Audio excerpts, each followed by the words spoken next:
রহস্য ও থ্রিলার নিয়ে নির্মিত। হ্যালো লিসেনার, ভয়ের জগতে সবাইকে স্বাগতম।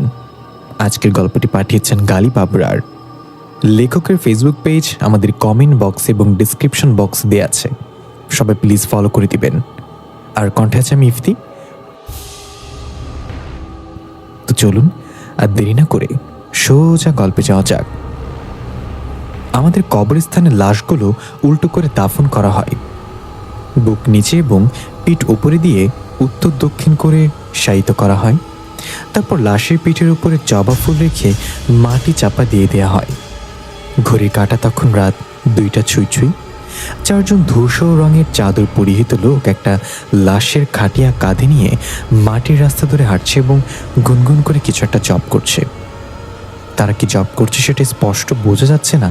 তাদের থেকে কয়েক কদম পেছনে এক যুবক জবা ফুল হাতে খাটি অনুসরণ করে ভাঙা ভাঙা পায়ে হেঁটে চলেছে। হাঁটতে তারা এক বিশাল কবরস্থানের সামনে গিয়ে থামল।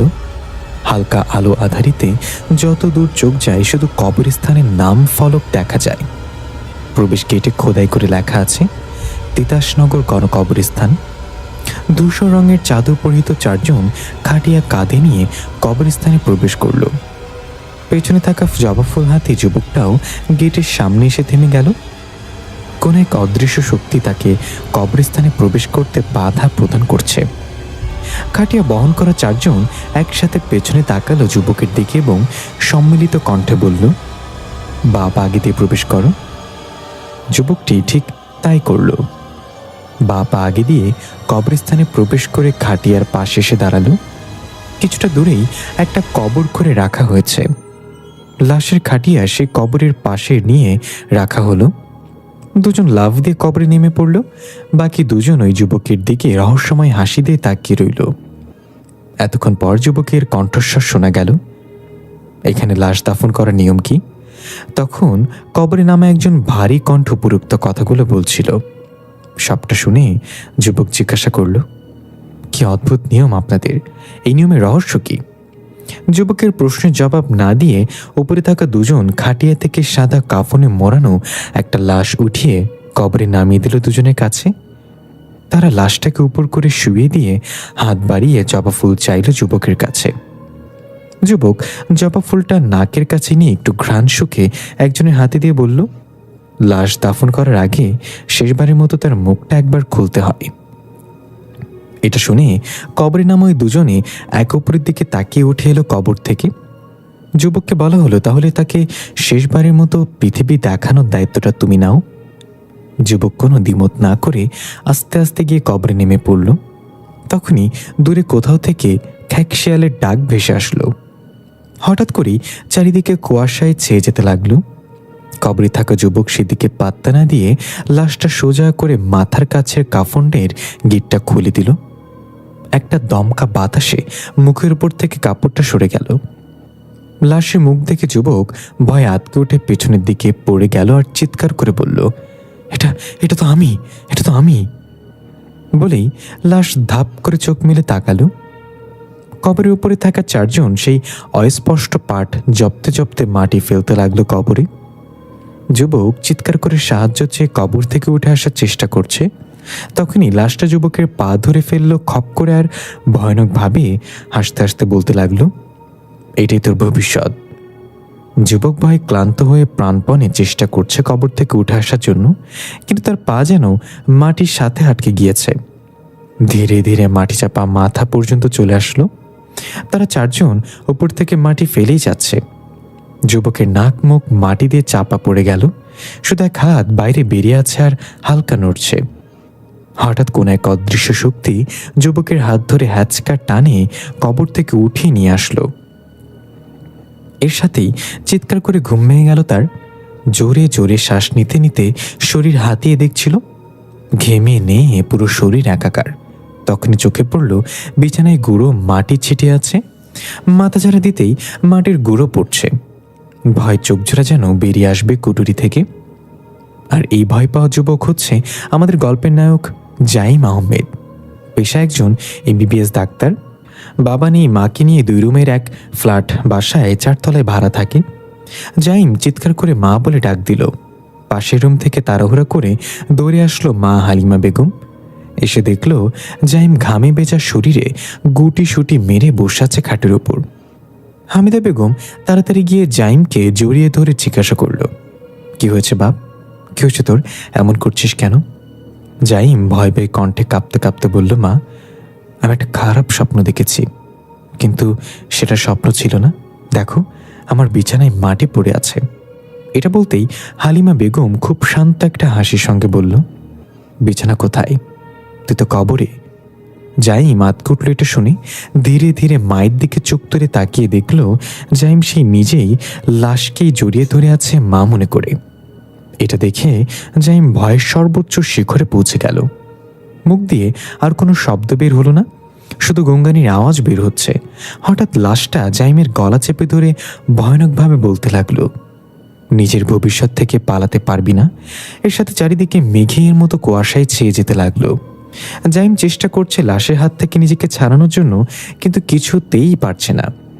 নিঃশ্বাস প্রায় বন্ধ হয়েই আসছে, চোখগুলোতে রক্ত জমাট বেঁধে যাচ্ছে, গলার রগগুলো জেগে উঠেছে। জাইম শেষ চেষ্টা হিসেবে কোনোরকম মুখ দিয়ে আল্লাহর শব্দটা উচ্চারণ করতে সক্ষম হলো। তখনই ধরফর করে ঘুম থেকে উঠে গেল মায়ের ডাকে। জাইম, কিরে এমন করছিস কেন ঘুমের মাঝে? ওঠ বাবা। জাইম চোখ মেলে তাকিয়ে সামনে মাকে দেখে কাঁদতে কাঁদতে জড়িয়ে ধরল ভয়। স্বপ্নের মাঝে ঘুম ভেঙে আবার স্বপ্ন দেখার বিষয়টা জাইম কিছুতেই মেলাতে পারছে না। হালিমা বেগম জাইমের মাথায় হাত বুলিয়ে জিজ্ঞাসা করল, আবার সে স্বপ্ন? জাইম ধীর গলায় বলল, আজকে যা হয়েছে তা আগে কখনো হয়নি।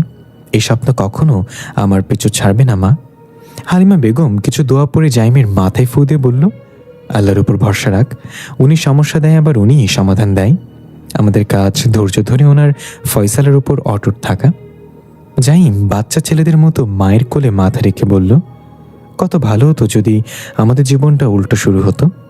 আমরা বুড়ো হয়ে জন্ম নিতাম আর আরাম করতাম, তারপর যুবক হতাম, কাজ করতাম, স্ত্রী সন্তানের সাথে সময় কাটাতাম, এরপর শৈশবে বন্ধুদের সাথে খেলাধুলায় মেতে থাকতাম, সবশেষে ছোট্ট শিশু হয়ে মায়ের কোলে চির নিদ্রায় চলে যেতাম।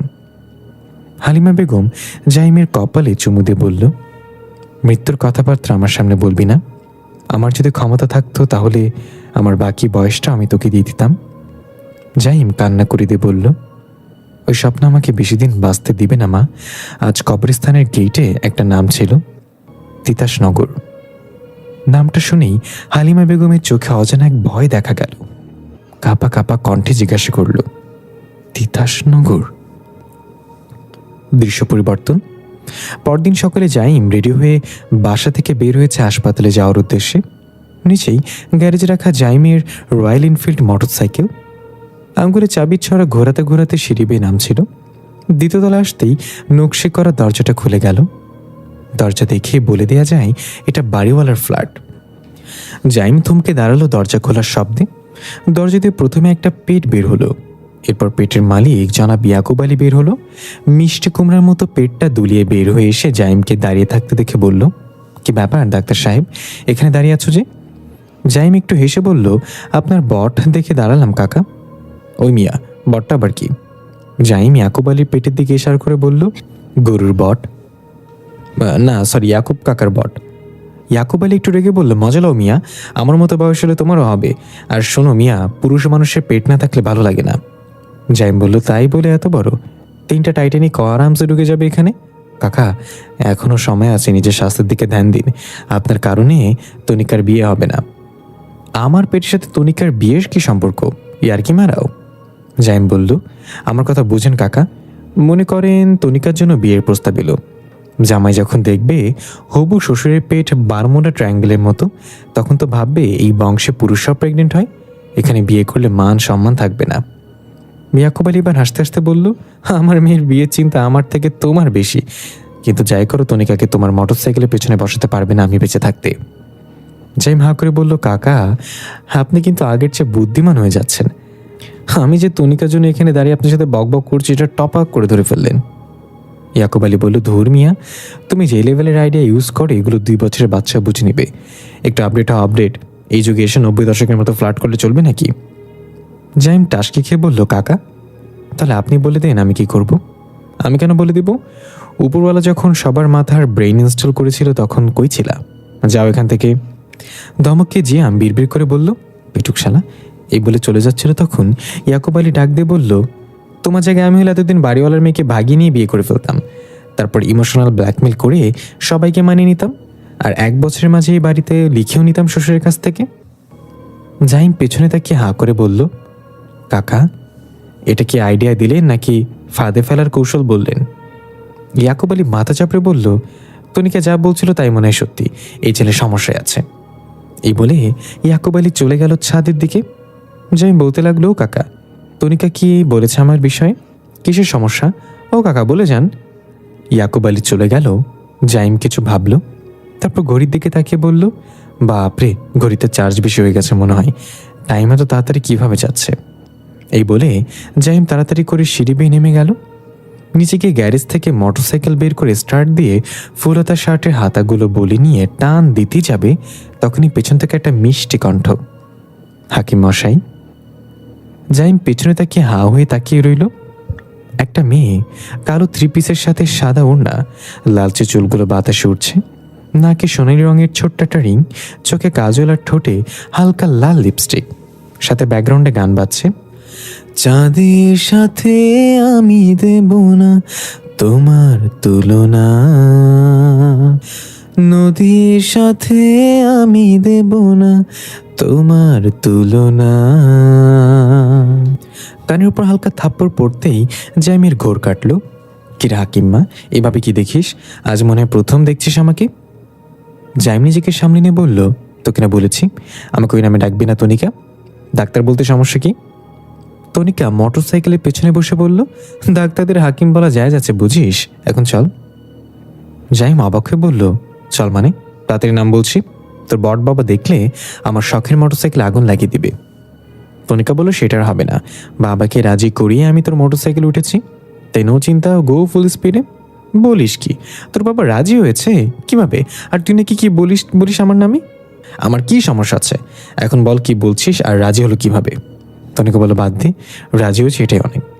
কিভাবে রাজি করেছি সেটা বললে তোর সে তো বাঁকা হয়ে যাবে। আরে সমস্যা নেই, আমি কি তোর উপর রাগ করবো নাকি? তুই অবশেষে আমার পেছনে ওঠার অনুমতি পেয়েছিস, এটাই যথেষ্ট। তনিকা জাইমের মাথায় টাপলি মেরে বলল, তোর পেছনে না, মোটরসাইকেলের পেছনে হারামজাদা, যা এখন তাড়াতাড়ি, আমার ভার্সিটির দেরি হয়ে যাচ্ছে। জাইম আর কিছু না বলে টান দিল। রাস্তার এক পাশ দিয়ে অন্য অন্য গাড়িগুলো পেছনে ফেলে ছুটে চলেছে মোটরসাইকেলকে। তনিকা গান গাইতে ধরল, এই পথ যদি না শেষ হয় তবে কেমন হতো তুমি বলো তো। জাইম সামনে থেকে গানের সুরে বলল, ভালোই হতো যদি পেট্রোলের টাকা তোর বাপে দিত। তনিকা জাইমের পিঠে কিল মেরে বলল, রোমান্টিক মোডের 12টা বাজিয়ে দিস কেন? শর্ট, তোর সাথে আর কোনো কথাই নেই আমার। জাইম হাসতে হাসতে বলল, আচ্ছা সরি, এখন বলতো তোর বট বাবাকে কি বলে রাজি করিয়েছিস? সে তো ঘোর বিরোধী ছিল আমার মোটরসাইকেলের পেছনে থেকে ওঠাতে। তনিকে একটু কাশি দিয়ে বলল, বলেছিলাম তুই গে, মেয়েদের প্রতি তোর কোনো আকর্ষণ নেই। এটা শুনে দুম করে মোটরসাইকেলে ব্রেক কষল জাইম। তারপর রাগে কাঁপতে কাঁপতে পেছনে তাকিয়ে বলল, তনির বাচ্চা, আমি আজকে তো রক্ত খাবো রে। তনিকা মোটরসাইকেল থেকে নেমে দৌড় দিল আর বলল, হাকিম্মা, তুই কিন্তু প্রমিস করেছিস আমার প্রতি রাগ করবি না। যাই মোটরসাইকেল এক সাইডে রেখে তনিকার পিছু নিল আর বলতে লাগলো, তোর প্রমিসের গোষ্ঠী মারি, আজকে তোকে হাসপাতালে নিয়ে যদি গরুর সুই না দিই তাহলে আমার নাম হাকিম্মা না, আই মিন জাইম না। তনিকা হাসতে হাসতে থেমে গেল। জাইম গিয়ে তনিকার কান ধরে বলল, তুই কামটা কিভাবে করলি? তাই বলে গে? তনিকা বলল, কান ছাড়, লাগছে তো, এটা ছাড়, সব আইডিয়া অ্যাপ্লাই করা শেষ, বাবা রাজি হয়নি তাই শেষে ভ্যাকসিন হিসেবে এটাই কাজ হয়েছে। হঠাৎ বিকট একটা শব্দ হলো। জাইম আর তনিকা চমকে গিয়ে সেদিকে তাকিয়ে দেখল একটা 5-6 বছরের বাচ্চা রক্তাক্ত অবস্থায় রাস্তার মাঝে পড়ে আছে, আর একটা বেপরোয়া প্রাইভেট কার দ্রুত গতিতে চলে গেল। সাথে সাথে সেখানে মানুষজন জড়ো হয়ে গেল। জাইম তাড়াতাড়ি দৌড়ে গিয়ে ভিড় ঠেলে বাচ্চাটার পাশে গিয়ে বসে হাতে নার্ভ চেক করে বলল, এখন বেঁচে আছে, তনিকা অ্যাম্বুলেন্স কল করো। এটা বলতে বাচ্চাটা নিবু নিবু চোখ খুলে জাইমের কনিষ্ঠ আঙ্গুলটা চেপে ধরে আস্তে আস্তে কিছু একটা বলল, যেটা জাইম বুঝতে পারল না। তাই কানে গিয়ে বাচ্চাটার মুখের কাছে নিয়ে শুনল সে, তিতাস নগর, তোমার অপেক্ষা। একটা বাচ্চা ছেলে ভুট্টা ক্ষেতের মাঝে পাখির ডানার মতো হাত দুটো মেলে দৌড়ে যাচ্ছে। সূর্য তখন রক্তিম আকার ধারণ করেছে, পশ্চিম আকাশে ঢলে পড়েছে। হঠাৎ বাচ্চাটার পেছনে একজোড়া পা দেখা গেল, এসে দাঁড়িয়েছে। আগুনে পোড়া ভয়ঙ্কর পা জোড়া বাচ্চাটার ফেলে যাওয়া পায়ের ছাপ দেখে দেখে পা ফেলে এগিয়ে আসতে লাগলো। বাচ্চাটা দৌড়ে থামিয়ে ধীরে ধীরে পেছনে ফিরে তাকিয়ে ভয়ে চিৎকার করে উঠল এবং দৌড় দিল প্রাণপণে।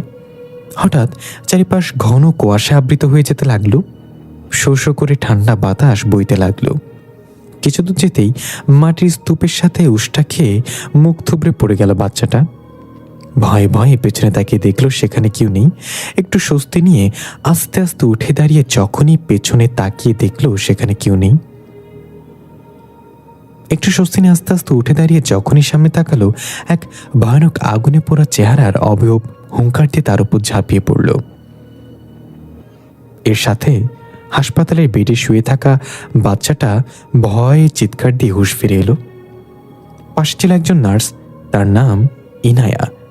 ইনায়া তাড়াতাড়ি গিয়ে বাচ্চাটাকে শান্ত করার চেষ্টা করল, কিন্তু বাচ্চাটা ছটফট করছে আর বলছে, আমাকে ছেড়ে দাও, আমি কাউকে কিছু বলবো না।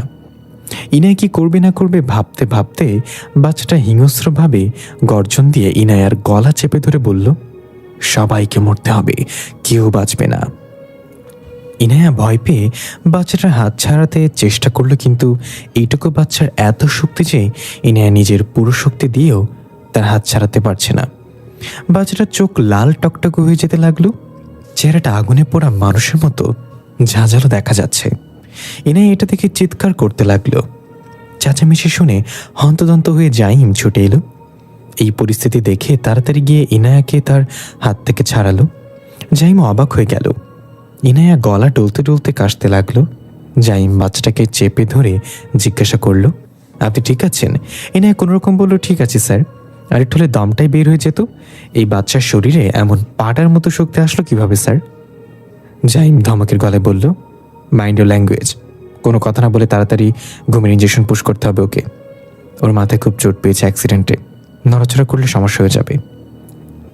ইনায়া চলে গেল ঘুমের ইঞ্জেকশন আনতে। জাইম বাচ্চাটার দুই হাত চেপে ধরে বলছে, শান্ত হয়ে যাও, তোমার কোনো ভয় নেই। সে আমাকে মেরে ফেলবে, তোমাকে মেরে ফেলবে, সবাইকে মেরে ফেলবে। তাকে বলো আমি কাউকে কিছু বলবো না, আমাকে বাঁচাও। বাচ্চাটার এমন অদ্ভুত আচরণে জাইমও খুব ভয় পেয়ে গেল। সে কার কথা বলছে? কে মারবে তোমাকে? তুমি শান্ত হও, আমাকে বলো কে সে। এর মাঝে ইনায়া চলে এলো ইঞ্জেকশন নিয়ে। জাইম শক্ত করে ধরে রাখলো বাচ্চাটাকে। ইনায়া কাঁপা কাঁপা হাতে ইঞ্জেকশন ফিল করতে লাগলো।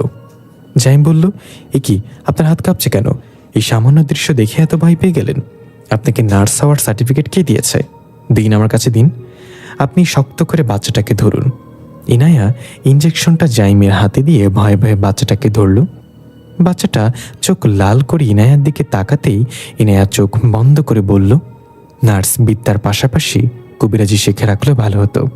স্যার তাড়াতাড়ি করুন প্লিজ, আমি বেশিক্ষণ একে ধরে রাখতে পারবো না। এই বলে ইনায়া চোখ মেলে তাকিয়ে দেখলো ইঞ্জেকশন ফিল করতে গিয়ে ইনায়ার চেয়ে বেশি হাত কাঁপছে জাইমের। ইনায়া ভ্রুকুচকে তাকালো। জাইম বলল, যা শীত পড়েছে না, একদম অন্ডকোষাও কাঁপিয়ে দিচ্ছে। ইনায়া বলল, স্যার শীত পাইলেন কোথায়? বাইরে যে রোদ উঠেছে তাতে মুরগির কি থেকে ডিম নিচে পড়তে পড়তে বাচ্চা হয়ে যাবে হিটে। সরাসরি বলেন আপনিও ভয় পাচ্ছেন। জাইম কোনোরকম ইঞ্জেকশন ফিল করে তাড়াতাড়ি এসে বলল, আমি ভয় পাই না, ভয় আমাকে ভয় পাই। এখন তাকে ভালো করে ধরে রাখেন, এদিক সেদিক হলে কিন্তু ভুলভাল জায়গায় ঢুকে যাবে সুই। ইনায়া শক্ত করে চেপে ধরল বাচ্চাটাকে। জাইম কাঁপা কাঁপা হাতে ইঞ্জেকশন এগিয়ে নিল। বাচ্চাটা হুঙ্কার দিয়ে উঠল আর বলল, আমি সুই দেব না, দূরে সরা ওটা। ইনায়া বলল, স্যার সে তো ইঞ্জেকশন দিতে চাচ্ছে না, জোর করে দেওয়ার দরকার নেই। জাইম ধমক দিয়ে বলল, কোন বাচ্চার কি নিজের ইচ্ছা ইঞ্জেকশন দিতে চায়? জোর করে দিতে হয়। কথা না বলে ঠিকমতো ধরে রাখেন। ইনায়া ধরে রাখলো এবং চোখ বন্ধ করে ফেলল। জাইম যখন ইঞ্জেকশন লাগাতে যাবে তখনই বাচ্চাটা পুরো শক্তি দিয়ে নড়ে চড়ে উঠল চিৎকার করে। জাইমের হাত ফুসকে ইঞ্জেকশন গিয়ে ঢুকে গেল ইনায়ার হাতে। জাইম হা করে বলল, উপস, আজকে তো আমি শেষ। ইনায়া টুং করে চোখ মেলে নিজের হাতের ইঞ্জেকশন দেখে করে চেঁচিয়ে বাচ্চাটাকে ছেড়ে দিল। বাচ্চাটা এক লাফে বেড থেকে নেমে দরজা দিয়ে বের হয়ে গেল। এমনভাবে হামাগুড়ি দিয়ে বের হলো মনে হচ্ছিল কোনো বিড়াল বা কুকুর হাঁপাতে হাঁপাতে চলে যাচ্ছে 4 পা দিয়ে। ইনায়া রেগে বলল, তুই এটা কি করলি? এখন বল, তোরে ডাক্তারের সার্টিফিকেট কে দিয়েছে? জাইম বললেই, তুই কিন্তু নিয়ম ভঙ্গ করেছিস। কথা ছিল অন ডিউটিতে আমাকে তুই তকারি করে বলবি না, মানুষ শুনলে কি ভাববে? ইনায়া হাত নিয়ে টান দিয়ে ইঞ্জেকশন বের করে জাইমের দিকে তেড়ে গিয়ে বলল, মাইন্ড সে কি ভাববে তাই না? আমি যদি তোর চাকরি না খেয়ে দিয়েছি, আমার নাম চিকনি চামড়ি না। ইনায়া আরও রেগে দাঁত কটমট করে বলল, তুই আমাকে আবার চিকনি চামড়ি বলছিস? এবার তো চাকরি খাবো কনফার্ম। ওপর মহলে তোর নামে বিচার দেবো, জায়গায় বেচাকে ঢুকিয়ে দিস তুই। কি ইঞ্জেকশন? জাইম বের হয়ে যেতে বলল, 21 বছর ধরে ভাত খেয়ে তোর স্বাস্থ্যের কোনো উন্নতি হয়নি, এখন আমি চাকরি খেয়ে তুই মোটা হয়ে যাবি নাকি? খাওয়া দাওয়া বাদ দিয়ে ক্যারেক্টারে ফিরে আয়, ওই বাচ্চাকে ধরতে হবে। ইনায়া শান্ত হয়ে নিজেকে সামনে নিল এবং জাইমের পিছু নিয়ে বলতে লাগলো, স্যার, আপনি কি মনে হচ্ছে ওই বাচ্চাটার মেডিকেল ট্রিটমেন্ট না, বরং জারফুকওয়ালা ট্রিটমেন্ট দরকার, কারণ সে পুরোপুরি অস্বাভাবিক। জাইম চারিদিকে তাকে খুঁজছে আর বলছে, আগে তার শরীরের ক্ষতগুলোর চিকিৎসা করা প্রয়োজন, বাকিটা পরে দেখা যাবে। আপনি এক কাজ করেন, সিসিটিভি রুমে গিয়ে চেক করুন মিস ইনায়া। ওকে স্যার, বলে ইনায়া চলে গেল। জাইম রিসেপশনে গিয়ে জিজ্ঞাসা করলো বাচ্চাটাকে বের হয়ে যেতে দেখেছে কিনা কেউ। তারা জানালো কোনো বাচ্চা বের হয়নি এই সময়ের মাঝে। জাইম নিরাশ হয়ে ফোন বের করে ইনায়াকে কল করলো। জাইম আর ইনায়া মূলত কলেজ লাইফের বন্ধু। কলেজ শেষ করে জাইম চলে গিয়েছিল মেডিকেল কলেজ আর ইনায়া চলে গিয়েছিল বিএসসি ইন নার্সিংয়ে। সেখান থেকে পথ আলাদা হয়ে গেলেও দুজন আবার একসাথে হয়েছে হাসপাতালে এসে। অন ডিউটিতে তারা পোশাকের আচরণ করে একে অপরের সাথে, এর বাইরে ঠিক আগের মতোই বন্ধুত্বপূর্ণ আচরণ। ইনায়া ফোন রিসিভ করে জানালো বাচ্চাটাকে মর্গের দিকে যেতে দেখা গেছে। জাইম হকচকে গিয়ে বলল, মর্গের দিকে কেন যাবে সে? লাশ কাটতে নাকি লাশ হতে? দৃশ্য পরিবর্তন। জাইমের মা হালিমা বেগম ছাদে এসেছে ভেজা কাপড়গুলো ছড়িয়ে দিতে। ছাদের এক পাশে বাড়িওয়ালা ইয়াকুব আলী দাঁড়িয়ে সিগারেট খাচ্ছেন, যেটা হালিমা বেগম খেয়াল করেনি। তাই নিজের মতো করে কাপড়গুলো রশির ওপর ছড়িয়ে দিচ্ছিল আর ঠোঁট নাড়িয়ে নাড়িয়ে আস্তাগফিরুল্লাহ বলে জিকির করছিল। পেছনে থাকা ইয়াকুব আলী হালিমা বেগমকে দেখা মাত্রই সিগারেটটা ফেলে দিল নিচে এবং এগিয়ে যেতে ধরল তার দিকে। তখনই হঠাৎ ইয়াকুব আলী বৈদ্যুতিক ঝটকার মতো কেঁপে উঠল। মনে হচ্ছিল তার মাঝে কিছু প্রবেশ করেছে। তার চলনভঙ্গি পাল্টে গেল। ঘাড় কাত করে হালিমা বেগমের দিকে চোখ লাল করে তাকালো। ঠিক গিয়ে হালিমা বেগমের পেছনে দাঁড়িয়ে ভারী কণ্ঠে বলল, জিকির করলে কি উনি তোমাকে মাফ করবে হালিমা? হালিমা বেগম চমকে গিয়ে কিছুটা দূরে সরে গেল এবং হাত থেকে জাইমের ভেজা টি শার্টটা পড়ে গেল। হালিমা বেগম ভয়ে ভয়ে জিজ্ঞাসা করল, কি বলছেন আপনি? ইয়াকুব আলী জাইমের ভেজা টি শার্টটা উঠিয়ে ঘ্রাণ নিয়ে বলল, আর কতদিনই বা বাঁচবে? মৃত্যু তো খুব নিকটে, তাকে এখনো সত্যিটা জানাচ্ছে না কেন? হালিমা বেগম এবং এবার অবাক এবং ভয়ার্ত কণ্ঠে বলল, এসব কি বলছেন? আমি কিছুই বুঝতে পারছি না। ইয়াকুব আলী একটু মাথা রাগ কণ্ঠে বলল, তাহলে তাড়াতাড়ি বোঝার চেষ্টা করো, দেরি হয়ে গেলে তুমি সব কিছু হারাবে। জাইমের স্বপ্নটা বাস্তবে রূপান্তরিত হচ্ছে ধীরে ধীরে। হালিমা বেগম আর এক মুহূর্ত দেরি না করে কাপড়ে বালতি ফেলেই দৌড়ে নিচে নেমে গেল সিঁড়ি বেয়ে। ইয়াকুব আলী আবার বৈদ্যুতিক ঝটকার মতো কেঁপে উঠে নিজের হুঁশে ফিরে এলো এবং দ্বিধা ভরা চোখে একবার পেছনে তাকাচ্ছে আর একবার সামনে তাকাচ্ছে আর ভাবছে, আমি তো ওখানে ছিলাম, তাহলে এখানে আসলাম কখন? আর ডাক্তারের মা কাপড় চোপড় ফেলেই বা কোথায় চলে গেল? ডাক্তারের মা, কোথায় আপনি? কোনো সারা শব্দ না পেয়ে ইয়াকুব আলী বালতি উঠিয়ে জাইমের বাসায় দিয়ে আসার জন্য নিচে নামতে লাগলো আর বিড়বিড় করে বলল, বুঝলাম না কি হলো, সিগারেটের ভেতরে গাঞ্জা ভরে দিছিল নাকি? দোকানদারকে ধরতে হবে।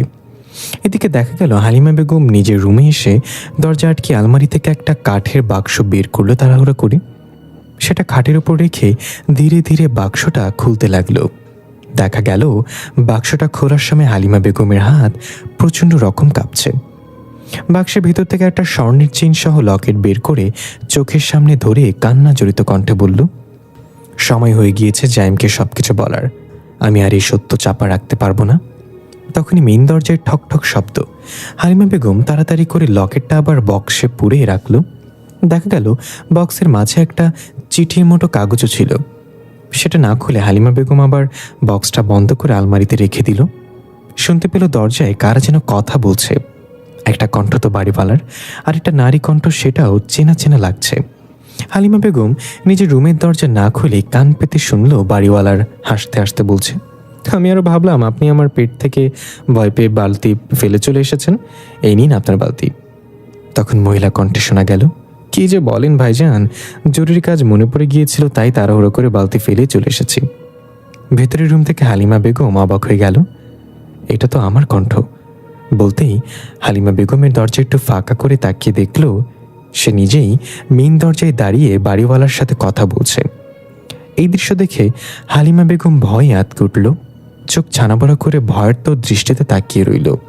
কি করবে ভাবতে পারছে না। ইয়াকুব আলী কথা শেষ করে হাসি মুখেই বিদায় নিল। হালিমা বেগমের মতো দেখতে সে দরজা বন্ধ করে ঠায় দাঁড়িয়ে রইল, কোনো নড়াচড়া করছে না। এদিকে দরজার ফাঁকা দিয়ে তাকিয়ে থাকা আসল হালিমা বেগম ভয় যেন এক পাও নাড়তে পারছে না। গলা শুকিয়ে কাঠ হয়ে গিয়েছে। ফেসে ফেসে গলায় কোনো রকম জিজ্ঞাসা করল, কে তুমি? এবার সে মটমট করে ঘাড় ঘুরিয়ে তাকালো হালিমা বেগমের দিকে। ভয়ানক হাসি দিয়ে বলল, নিজেকেই চিনতে পারছো না হালিমা? এই বলে তীরে গেল হালিমা বেগমের দিকে। ভয়ে চিৎকার করে হালিমা বেগম ঠাস করে দরজা বন্ধ করে দিয়ে পিছে গিয়ে দেয়ালের সাথে বাড়ি খেল। সবকিছু নিস্তব্ধ হয়ে গেল, আর কোনো শব্দ আসছে না বাইরে থেকে। হালিমা বেগম ভয়ে গুটিসুটি মেরে দেয়ালের সাথে হেলান দিয়ে বসে পড়ল। ঠিক তখনই দেয়াল থেকে দুইটা ভয়ানক আগুন পোড়া হাত বের হয়ে হালিমা বেগমকে আঁকড়ে ধরল। হালিমা বেগম চিৎকার করে নিজের জ্ঞান হারিয়ে ফ্লোরে পড়ে গেল। দৃশ্য পরিবর্তন। তনিকা ক্লাস শেষ করে ক্যান্টিনে বসে কফির কাপে চুমুক দিতে দিতে জাইমকে কল করল বাচ্চাটা কেমন আছে সেটা জানার জন্য, কিন্তু জাইমের ফোন সুইচ অফ আসছে। তনিকা মনে মনে বলল, গাধাটার ফোন তো কখনো সুইচ অফ থাকে না, তাহলে আজকে কি হয়েছে? হতে পারে চার্জ নেই। এই বলে কফির কাপ রেখে আবার চুমুক দিতেই চোখ পড়ল পাশের টেবিলে এক কাপল বসে আছে এবং এক গ্লাসে 2 স্ট্র দিয়ে অরেঞ্জ জুস খাচ্ছে। তনিকা নাক ছিটকে বলল, হাতি খেতে দেখলে মন চায় নিজের শরীর নিজে খামচে ধরি। তোরা খুব জুস খাবি ভালো কথা, 2 গ্লাসে 2 জন খা। আরেক গ্লাস কেনার টাকা না থাকলে আমার কাছে বলতি, আমি দিতাম। এর মাঝে ছেলেটা মেয়েটার চোখের দিকে তাকিয়ে মিষ্টি করে হেসে বলল, মানুষ চোখ দিয়ে দুনিয়া দেখে, আর আমি তোমার চোখে দুনিয়া দেখি। কথা দাও তুমি কখনো আমাকে ছেড়ে যাবে না। মেয়েটা বলল, কথা দিলাম জান, মৃত্যুর আগ পর্যন্ত তোমার পাশে থাকবো। দূর থেকে তনিকা আরো ক্ষেপে কণ্ঠে বিড়বিড় করে বলল, নে আরেকটা মিথ্যা প্রমিস। ওই মেয়ের দাদি নানি মরে যাবে, তারপর ছেলেটাকে ছেড়ে দিয়ে বলবি, আমি তো বলিনি কার মৃত্যুর আগ পর্যন্ত তোমার পাশে থাকবো। তখনই একটা মেয়ে এসে তনিকার সামনের চেয়ারে বসে তনিকার কফির কাপে চুমুক দিয়ে বলল, চিনি কম হয়েছে। তনিকা কর্কশ গলায় বলল, ছোচুরির বাচ্চা, তুই আমার কফি খেলি কেন? নিজে কিনে খেতে পারিস না? এই মেয়েটার নাম আদিবা, তনিকার ক্লাসমেট। একটু কবি টাইপের, রিলেশনে ধোকা খেয়ে এখন শুধু হার্ট ব্রোকেন শায়রি বলে বেড়ায়। তবে তনিকার সাথে বেশ হাসি খুশি থাকে সবসময়। আদিবা কফির কাপে আরেক চুমুক দিয়ে বলল, তোর কফি মানে মনে রাখবি, যাহা তোর তাহা আমার, আর যাহা আমার তাহা শুধু আমার। তনিকা বলল, দেখ এমনিতেই মেজাজ 420 হয়ে আছে, তুই নতুন করে প্যারা দিস না, তাহলে পুরো রাগ তোর উপর দিয়ে অ্যাপ্লাই করবো এখন। আদিবা কবিতার সুরে বলল, রাগি রাগি লাগছে তোকে, সব ঠিক আছে তো আমার পাখির, আমি জিন্দেগি আমানত রেখে দিব, তুই মূল্য বল তোর সুন্দর হাসির। তনিকা নিজের চুল টেনে ধরে বলল, আল্লাহ আমি কার পাল্লায় পড়লাম। আচ্ছা তখন একটা কথা বল আমাকে, এমনিতে সবসময় মনমরা হয়ে থাকিস, তাহলে আমার সাথে তো কথা কিভাবে বলিস তুই? আদিবা মুচকে এসে বলল, ভালো আছি, এই কথাটা আমরা সবাইকে বলতে পারি, কিন্তু আমি ভালো নেই এটা বলার জন্য এমন একজন লাগে যে তোর লাইফে স্পেশাল। তনিকা এবার শান্ত হয়ে বলল, তাহলে আমি তোর লাইফে স্পেশাল একজন, তাই তো? আদিবা মাথা নেড়ে সম্মতি দিল। তনিকা জিজ্ঞাসা করল, তার কথা এখনো মনে পড়ে তোর? আদিবা যন্ত্রণা মাখা মুচকে হাসি দিল। এই হাসির মাঝে লুকিয়ে আছে অগণিত কষ্ট, যেটা তনিকা খুব ভালোভাবে অনুভব করতে পারল। তনিকা আবার জিজ্ঞাসা করল, এই হাসির মানে কি? আদিবা বলল, অনেকে মনে পড়ে তাকে, মৃত্যু তো মানুষের ভয়, স্মৃতির না।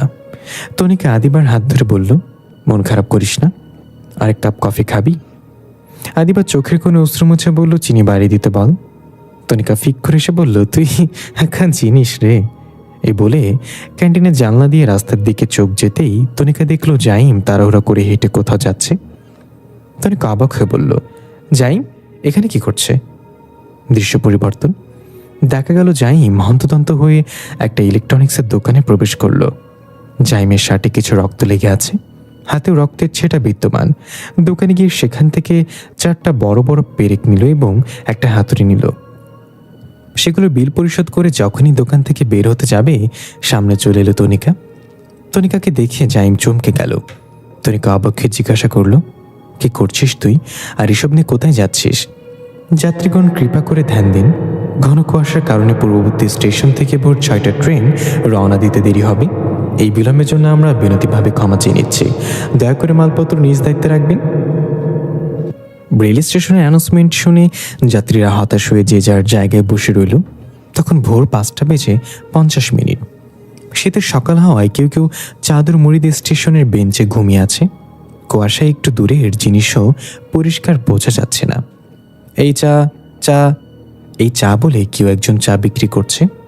সবকিছুর মাঝে চোখ আটকে যায় বোরকা পরিহিত এক অল্প বয়সী মেয়ে প্ল্যাটফর্মে ওড়না বিছিয়ে ফজরের নামাজ আদায় করছে। সালাম ফিরে একটা দীর্ঘশ্বাস ফেলে মনে মনে বলল, হঠাৎ করে আছে তো কুয়াশা, এটা ভালো কিছুর লক্ষণ না। মনোজাত করে ওড়না গুছিয়ে নিয়ে ব্যাগ রাখলো। এরপর ব্যাগ থেকে এক প্যাকেট বিস্কুট বের করে খেতে যাবে, এমন সময় কোথা থেকে যেন কুয়াশা ভেদ করে এক মহিলা হন্তদন্ত হয়ে মেয়েটার সামনে আছড়ে পড়ল। চমকে গিয়ে মেয়েটার হাত থেকে বিস্কুটের প্যাকেটটা নিয়ে নিচে পড়ে গেল। ওই মহিলার কোলে ছিল একটা শিশু বাচ্চা। মেয়েটা তাড়াতাড়ি করে মহিলাকে ধরে উঠিয়ে বলল, আপনি ঠিক আছেন তো? বাচ্চা কোলে নিয়ে কীভাবে বেখেয়ালিভাবে চলাফেরা করে নাকি? মহিলা মেয়েটার কথায় কোনো ধ্যান না দিয়ে ভয় ভয় চোখ দিয়ে এদিক ওদিক তাকাচ্ছে। মেয়েটা খেয়াল করলো মহিলার শরীরে বিভিন্ন জায়গায় আঘাতের চিহ্ন, চেহারা থেকে চুপচুপ রক্ত গড়িয়ে পড়ছে। বাচ্চাটা কোলে ঘুমিয়ে আছে। মেয়েটা অবাক হয়ে জিজ্ঞাসা করলো, কি হয়েছে আপনার? কেউ কি আপনার কিছু করেছে? আমাকে বলুন। মহিলা এবার তাড়াহুড়ো করে বাচ্চাটাকে মেয়েটার কোলে ঠেলে দিল। মেয়েটা না চাইতেও বাচ্চাটাকে কোলে নিয়ে বলল, আরে কি করছেন আপনি? কি হচ্ছে সেটা তো বলবেন। মহিলা কিছু না বলে চোখ বন্ধ করে ফেলল এবং কিছু একটা আঁচ করল। মহিলার মস্তিষ্কে আমরা দেখতে পাই কিছু মানুষ কুয়াশার মাঝে আগুনের মশাল হাতে নিয়ে জঙ্গলে কাউকে খুঁজে বেড়াচ্ছে। ধাপ করে চোখ মেলে মহিলা মেয়েটার হাত ধরে বলল, আমার বাচ্চাকে একটু রেখো তোমার কাছে। এ বলে শাড়ির আঁচলের মধ্য থেকে একটা কাঠের বাক্স বের করে মেয়েটার হাতে দিয়ে বলল, আমি যদি ফিরে না আসি তাহলে এই বাক্সের মধ্যে থাকা চিঠির ঠিকানায় আমার বাচ্চাকে পৌঁছে দিও। মেয়েটা হতবাক হয়ে কিছু বলার আগেই মহিলা তাড়াহুড়া করে চলে গেল। আরে কথা তো শুনেন আমার, আমি এই দায়িত্ব নিতে পারবো না, আপনার বাচ্চা আপনি নিয়ে যান। আজব তো। কিন্তু মহিলা কোনো কথা জবাব না দিয়ে কুয়াশার মাঝে মিলিয়ে গেল। মেয়েটা ঘুমন্ত বাচ্চাটাকে কোলে নিয়ে কি করবে না করবে ভাবতে ভাবতে বসে পড়ল বেঞ্চে। মনে মনে বলতে লাগলো, আল্লাহ, এখন বিপদে ফেলে দিল আমাকে। এই বাচ্চাকে নিয়ে আমি কি করবো এখন? 1 বছর পর বাড়ি ফিরছি, বাড়ির মানুষ আমাকে ভুল বুঝবে এই বাচ্চা নিয়ে গেলে। কেউ আমার কথা বিশ্বাস করবে না। এর চেয়ে ভালো বাচ্চাটাকে পুলিশ স্টেশনে দিয়ে আসি আর সত্যিটা খুলে বলি, সাথে ঠিকানা লেখা বাক্সটাও। হ্যাঁ, এটাই ভালো হবে। তখন বাচ্চাটা একটু কেঁদে উঠল ঘুমের মাঝে। মেয়েটা এই প্রথম বাচ্চাটার মুখের দিকে ভালো করে তাকালো। এত মায়াবী স্নিগ্ধ যে চোখ সরাতে পারছে না। মুগ্ধ হয়ে বাচ্চাটার দিকে তাকিয়ে আছে। ঘুমের মাঝে একটু একটু করে ঠোঁট নাড়ছে দেখে নিজের অজান্তেই হেসে ফেলল মেয়েটা। আঙ্গুল দিয়ে গালে স্পর্শ করে মেয়েটা বলল, জানি না কে তুমি, তোমার মা কেন তোমাকে আমার কাছে দিয়ে গেল। দোয়া করো খুব তাড়াতাড়ি যেন ফিরে আসে, না হলে তোমাকে পুলিশ স্টেশনে রেখে আসতে আমার কষ্ট হবে। মেয়েটা বারবার আশেপাশে তাকাচ্ছে বাচ্চার মা এলো কিনা দেখতে। কোথাও কোনো নামগন্ধ নেই।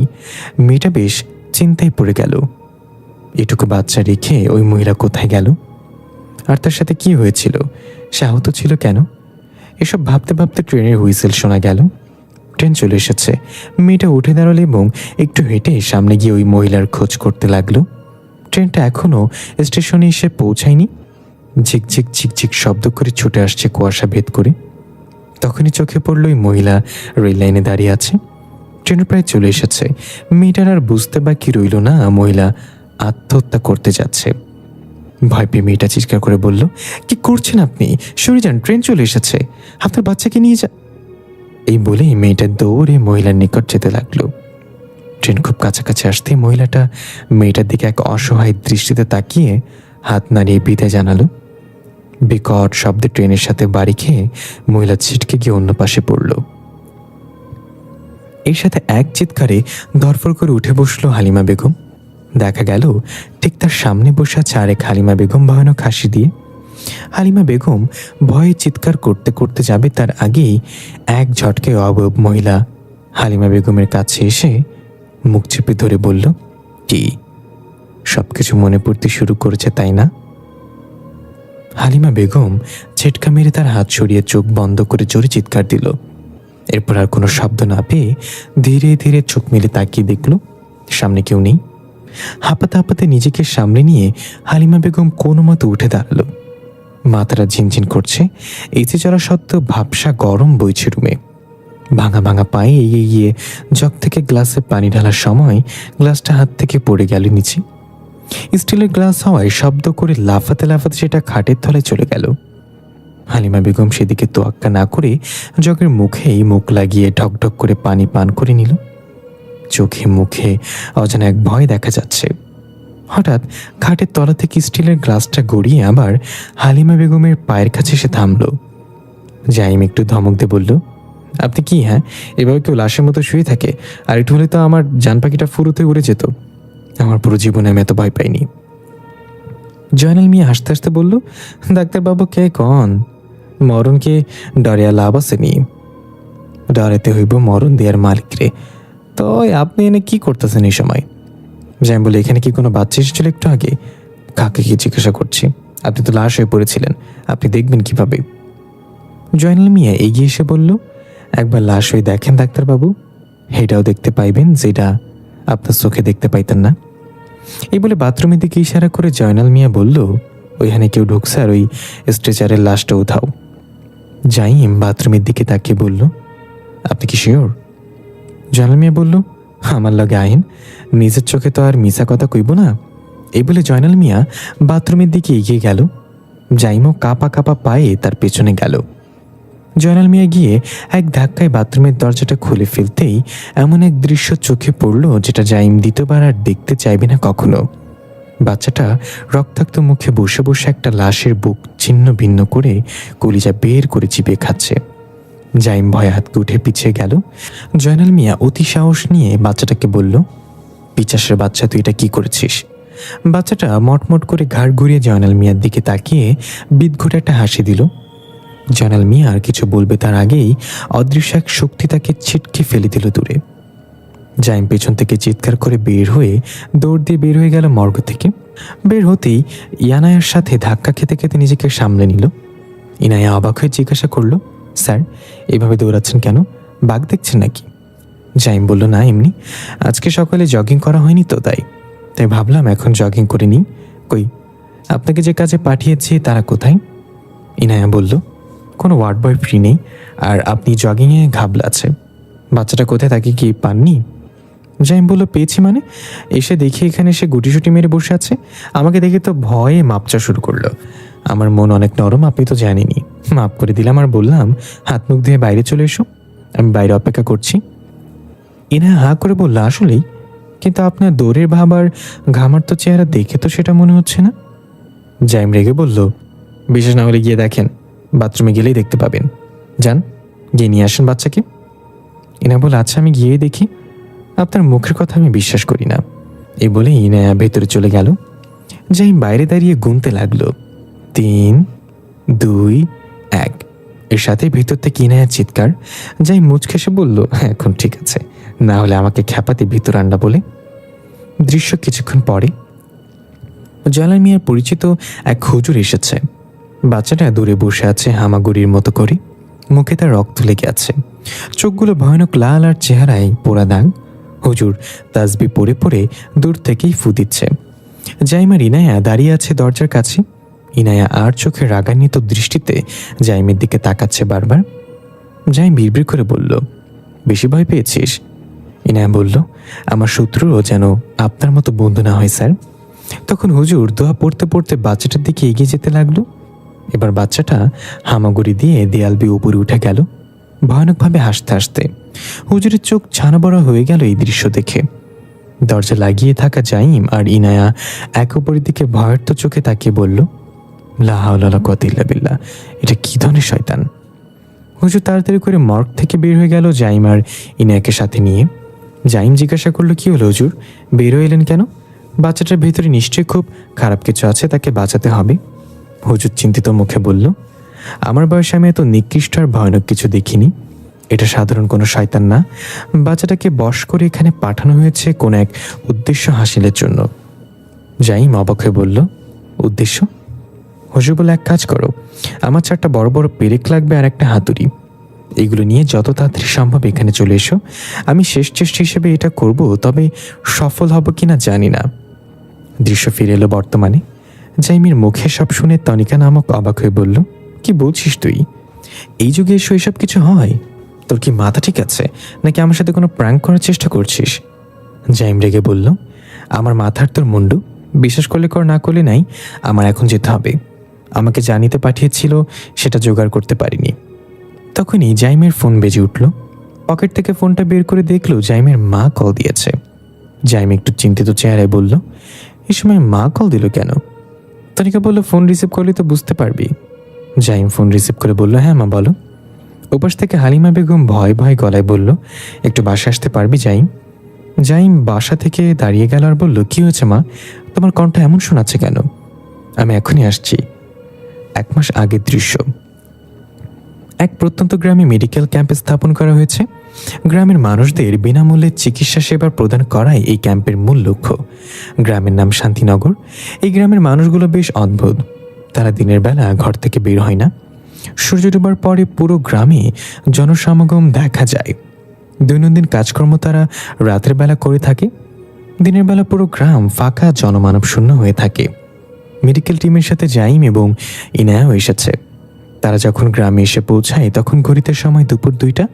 গ্রামের মেঠো পথ ধরে তাদের ভ্যান যখন এগিয়ে যাচ্ছিল, দুই পাশে ফসল জমি গ্রীষ্মের কড়া রোদে ফেটে চৌচির হয়ে আছে। যতদূর চোখ যায় শুধু ধুধু মরুভূমির মতো ফাঁকা মাঠ। মানুষজন তো দূর, একটা পাখিও দেখা যাচ্ছে না কোথাও। জাইম ভ্যানের জানলা দিয়ে তাকিয়ে আছে। পাশের সিটে ইনায়া বসে বসে কানে হেডসেট গুজে গান শুনছে, হাত নাড়িয়ে অভিনয় করে নিজেও গান গাওয়ার চেষ্টা করছে। জাইম বিরক্ত হয়ে টান দিয়ে ইনায়ার কান থেকে হেডসেটটা খুলে বলল, তোর গলায় গান শোনাচ্ছে, প্রতিবেশীর কটকট কথা শোনা ভালো। ইনায়া আবার কানে হেডসেট গুজে বলল, আমি জানি তুই আমাকে দেখে জ্বলিস, কারণ আমার গানের গলা অনেক ভালো। মতিনের দাদি রোজ আমার গলায় গান শুনে আর প্রশংসা করে। জাইম বলল, উপরওয়ালাকে ভয় কর, মতিনের দাদি বয়রা কানে শুনে না। ইনা বলল, তুই আমার চেয়ে বেশি বুঝিস তো, তাহলে বল বোবা তার প্রেমিকাকে গান শোনাবে কিভাবে? জাইম একটু ভেবে বলল, বাবা তো কথাই বলতে পারে না, গান শোনাবে কিভাবে? ইনায়া বলল, ইউটিউবে সার্চ করে। জাইম রেগে বলল, ফালতু কথা রাখ, বাইরের দৃশ্য দেখ, একটা প্রাণ নেই কোথাও। আমরা এখানে ক্যাম্প করে কার চিকিৎসা করব? ইনায়া হেডসেট কান থেকে খুলতে খুলতে বাইরে তাকে অবাক হয়ে বলল, এটা তো খেয়াল করিনি এতক্ষণ, সবকিছু কেমন অদ্ভুত লাগছে, দেখ ওই দিকটা। ততক্ষণে ভ্যান গ্রামের মাঝে প্রবেশ করেছে। ছনের তৈরি ঘরগুলো বাইরে থেকে পাখির বাসার মতো মনে হচ্ছে। প্রত্যেকটা ঘরের দরজা বন্ধ। গাছগাছালিগুলো শুকিয়ে হাড্ডি সার হয়ে আছে, পাতাবিহীন। গৃহপালিত পশুর খামারগুলো ফাঁকা। সবচেয়ে আশ্চর্যের বিষয় হলো গ্রীষ্মকালেও এখানে হালকা হালকা কুয়াশা ছেয়ে আছে। কেমন এক থমথমে পরিবেশ বিরাজ করছে। ভ্যানে থাকা সবাই অবাক চোখে এসব দেখছে। জাইম ভীতকণ্ঠে বলে উঠল, আমরা মূলত কোথায় এসেছি? মনে হচ্ছে বহুদিন ধরে এই গ্রামে কারোর পদচিহ্ন পড়েনি। এটা তো একটা পরিত্যক্ত গ্রাম। হঠাৎ ইনায়া অবাক কণ্ঠে বলল, জাইম, আমি যা দেখতে পাচ্ছি সেটা কি তুইও দেখছিস? জাইম চোখ বড় করে তাকিয়ে দেখল দূরে বাঁশের তৈরি একটা উঁচু টিলার উপরে অস্পষ্ট চেহারার কালো অভাবের মতো কেউ একজন ঠাঁই দাঁড়িয়ে আছে। কুয়াশার জন্য তার মুখটা ভালো করে বোঝা যাচ্ছে না। হঠাৎ ভ্যানের চাকা নিচে কিছু একটা পড়ল এবং ভয়ানক এক চিৎকার শোনা গেল বাচ্চা কণ্ঠের। ভ্যানের ভেতরে থাকা সবাই অপ্রস্তুত থাকায় সামনে হুড়মুড়িয়ে পড়ল চেঁচামেচি করে। জাইম জিজ্ঞাসা করল, কি হয়েছে? এটা কিসের চিৎকার ছিল? ড্রাইভার ঘাবড়ে গিয়ে বলল, মনে হয় কারোর উপর দিয়ে উঠিয়ে দিয়েছে ভ্যান, কিন্তু এখানে তো কেউ ছিল না। জাইম তাড়াতাড়ি করে নেমে দেখার জন্য উঠল সিট থেকে। ইনায়া জাইমকে থামিয়ে বলল, নামিস না, এখানে কোনো কিছু ঠিক নেই, বিপদ হতে পারে। জাইম বলল, আরে কেউ অ্যাক্সিডেন্ট করেছে, আমরা এইভাবে বসে থাকতে পারি না। এক কাজ করুন, সবাই নামুন ভ্যান থেকে, আশেপাশে কিছু জায়গাটা সিলেক্ট করুন তাঁবু গাড়ার জন্য, আমি অ্যাক্সিডেন্টের ব্যাপারটা দেখছি। জাইমের কথা মতো সব এক এক করে নামলো। এই গ্রামের আবহাওয়া বাইরে দুনিয়া থেকে আলাদা। কুয়াশা ঘেরা হলেও প্রচণ্ড গরম বইছে এখানে। প্রাকৃতিক বাতাসও নেই, কারণ গাছগাছালি শুকিয়ে কাঠ হয়ে আছে। সবশেষে জাইম এবং ইনায়া ভ্যান থেকে নামলো। আশ্চর্যের বিষয়, সেখানে এমন কিছু ছিল না যে গাড়ির চাকার নিচে পড়তে পারে। না কোনো মানুষ, না কোনো প্রাণী। তাহলে ওই চিৎকার কি ছিল? এসব প্রশ্ন মাথায় ঘুরছিল তখনই ইনায়া জাইমকে ডাক দিয়ে বলল, জাইম, এখানে কিছু আছে? জাইম গিয়ে দেখলো চাকার সাথে সবুজ রঙের আঠালো কিছু লেগে আছে। জাইম সেটা আঙ্গুলের মাথায় নিয়ে ডলতে ডলতে নিজের নাকের কাছে নিয়ে গন্ধ শুকতেই নাক মুখ বাঁকা করে বমি করার ভান করে বলল, কি বিশ্রী গন্ধ। এটা শুনে ইনায়াও আঙ্গুলে একটু লাগিয়ে নাকের কাছে নিয়ে ওয়াক করে এক গাদা থুতু ফেলে বলল, এটা তো তোর সকালবেলার খাজানার চেয়েও বেশি দুর্গন্ধ। জাইম বলল, চুপ কর, চলো এই টিলার উপরে দাঁড়িয়ে থাকা ভদ্রলোককে কিছু জিজ্ঞাসা করে আসি। ইনা বলল, কোন টিলা, কোন ভদ্রলোক? জাইম তাকে দেখলো সেখানে না আছে কোনো টিলা, না আছে কোনো অবয়ব। তাহলে ওটা কি চোখের ভুল ছিল? ইনা বলল, আমি এখানে এক মুহূর্তেও থাকবো না ভাই, কোনো ক্যাম্প করার দরকার নেই, আমরা এখনই ফিরে যাব। এটা শান্তিনগর না, ভূতনগর। জাইম বলে, এই গ্রামের নাম এই জন্যই শান্তিনগর। কোনো হল নেই, শব্দ নেই, একদম নিরিবিলি। তখন ইনায়া ঠাস করে পাদ মেরে বলল, কে বলেছে শব্দ নেই? জাইম নাক কুচকে মুখ বাঁ করে বলল, ছি, ভ্যান তো থেমে আছে, তোর হর্ন মারা দরকার কি এখন? ইনা বলল, চুপ কর, এখন আমার কথা শোন, আমরা এখানে এক মুহূর্তেও থাকছি না, সবাইকে ডাক দে, আমরা ফিরে যাচ্ছি এক্ষুনি। জাইম বলল, তবে আমার কিন্তু ভালোই লাগছে। ইটপাথরের শহরের কোলাহল থেকে এই প্রত্যন্ত নিস্তব্ধ গ্রামে অদ্ভুত এক শান্তি আছে। এসে যেহেতু গিয়েছি, তাহলে আজকের রাতটা তো এখানে থেকে যাই। এমনিতে এখানে কোনো জনমানব নেই, আমাদের কোনো কাজও নেই। এই বলে জাইম একদিকে হাঁটতে হাঁটতে চলে গেল। ইনায়া জাইমের পিছু যেতে বলল, আমি আজকে মরেছি। সেদিন যদি বাপমার কথা শুনতাম তাহলে আজকে এই বিপদে পড়তে হতো না। জাইম জিজ্ঞাসা করলো, কি বলেছিল তোর বাপমা? ইনা বলল, জানি না, বললে আমি তাও শুনি নাই। জাইম হাসতে হাসতে বলল, আচ্ছা রাগ করিস না, আজকে এখানে থেকে কাল চলে যাব শিওর। এতদূর জার্নি করে এসে এখন আবার ফিরে যাওয়ার কারোর শরীরে সাই দিবে না, একটু রেস্ট দরকার সবার। ইনা বলল, কাল পর্যন্ত বাঁচলে তো? জাইম বলল, আরে বাঁচবি, শয়তান এত তাড়াতাড়ি মরে না। ইনায় রেগে বলল, শয়তান হবে তোর বউ? শোন না, আমার কেমন যেন অস্বস্তি ফিল হচ্ছে। ঠিক এমন ফিল হয়েছিল যখন আমার খালাতো বোন আদিবাকে জিনে আসর করেছিল। আমি ওর আশেপাশে থাকলেই আমার এমন ফিল হতো, এখন সেটাই হচ্ছে। জাইম বলল, দেখ, জিন আমাদের মধ্যে আল্লাহর এক ভিন্ন সৃষ্টি। হ্যাঁ, তাদের কিছু স্পেশাল পাওয়ার আছে, তবে আমাদের সৃষ্টিকর্তা কিন্তু একজনই। সবাইকে ওই একজনের কাছেই ফিরে যেতে হবে। তাই এখন মন থেকে এসব ভয় আর অস্বস্তি ঝেড়ে ফেলে দে, শান্তিনগরের শান্তিটা ফিল কর। তখন একজন জুনিয়র এসে জানালো, ডাক্তার জাইম, আমরা তাঁবু স্থাপন করার জন্য নির্দিষ্ট একটা জায়গা সিলেক্ট করেছি। ওইদিকে একটা লেক আছে, সেখানে সবাই তাঁবু স্থাপন করবে ভাবছে, আপনারা আসুন। জাইম সহমত জানিয়ে আসছে বলে তার সাথে হাঁটা দিল। ইনায় অস্বস্তিতে ভুগছে সেটা তার চেহারা দেখে বোঝা যাচ্ছে। হঠাৎ জাইম খেয়াল করলো সামনে হাঁটতে থাকা ওই জুনিয়রের কাঁধে থেকে ওপরে পানি জাতীয় কিছু পড়ল। জাইম ভালো করে লক্ষ্য করে দেখল এটা সেই সবুজ আঠালো জিনিসটা যেটা ভ্যানের চাকায় ছিল। জাইম ইনায়াকে সেটা দেখানোর জন্য পেছনে তাকিয়ে বলতে যাবে, ইনায়া দেখ, তখনই দেখল ইনায়া থমকে দাঁড়িয়ে ওপরের দিকে তাকিয়ে আছে ঘাবড়ানো চোখে। জাইম অবাক হয়ে ইনায়া বলে তার দৃষ্টি অনুসরণ করে উপরে তাকিয়ে থাওয়া হয়ে গেল। ভয় চোখ জোড়া ছানা বড়া হয়ে গেল। বাদুরের মতো একটা প্রাণী হাওয়ায় ভেসে আছে মাথার উপর, তবে সেটা সাইজে বাদুরের 3 গুণ। তার মুখ থেকে আঠালো পানীয়টা বেয়ে পড়ছে। ভয়ানকভাবে লাল চক্ষু দিয়ে তাকিয়ে গড়গড় করে মুখ দিয়ে শব্দ করছে। সামনে থাকা জুনিয়র এই দৃশ্য দেখে এক চিৎকার দিল। সাথে সাথে ওই প্রাণীটা ঠিক সেভাবেই চিৎকার করে জুনিয়রের উপর ঝাঁপিয়ে পড়ল, যেভাবে ভ্যানের চাকার নিচে কিছু পড়ার পর চিৎকার শোনা গিয়েছিল। এর সাথে দৃশ্য বর্তমানে ফিরে এলো। জাইম তার মোটরসাইকেলের নিয়ন্ত্রণ হারাতে হারাতে কোনো রকম বেঁচে গেল। ওভার স্পিডে ড্রাইভ করে জাইম বাসার দিকে ছুটে যাচ্ছে। জাইম মনে মনে বলল, ওই গ্রাম থেকে ফিরে আসার পরই এসব অদ্ভুত কর্মকাণ্ড শুরু হয়েছে। আগে তো জিনিসগুলো শুধু স্বপ্নের মাঝে সীমাবদ্ধ ছিল, এখন বাস্তবে রূপ নিচ্ছে। ওই গ্রামের সাথে নিশ্চয়ই এর কোনো কানেকশন আছে। এর মাঝে জাইমের ফোন বেজে উঠল আবার। ড্রাইভ করা অবস্থাতেই কোনো রকম ফোন রিসিভ করলো। ওপাশ থেকে ইনায়া বলল, স্যার কোথায় আপনি? হুজুর অপেক্ষা করে আছে জিনিসগুলোর জন্য। জাইম বলল, আমি সেগুলো জোগাড় করতে পারি, তবে তনিকা সেগুলো জোগাড় করে খুব তাড়াতাড়ি পৌঁছে যাবে হাসপাতালে।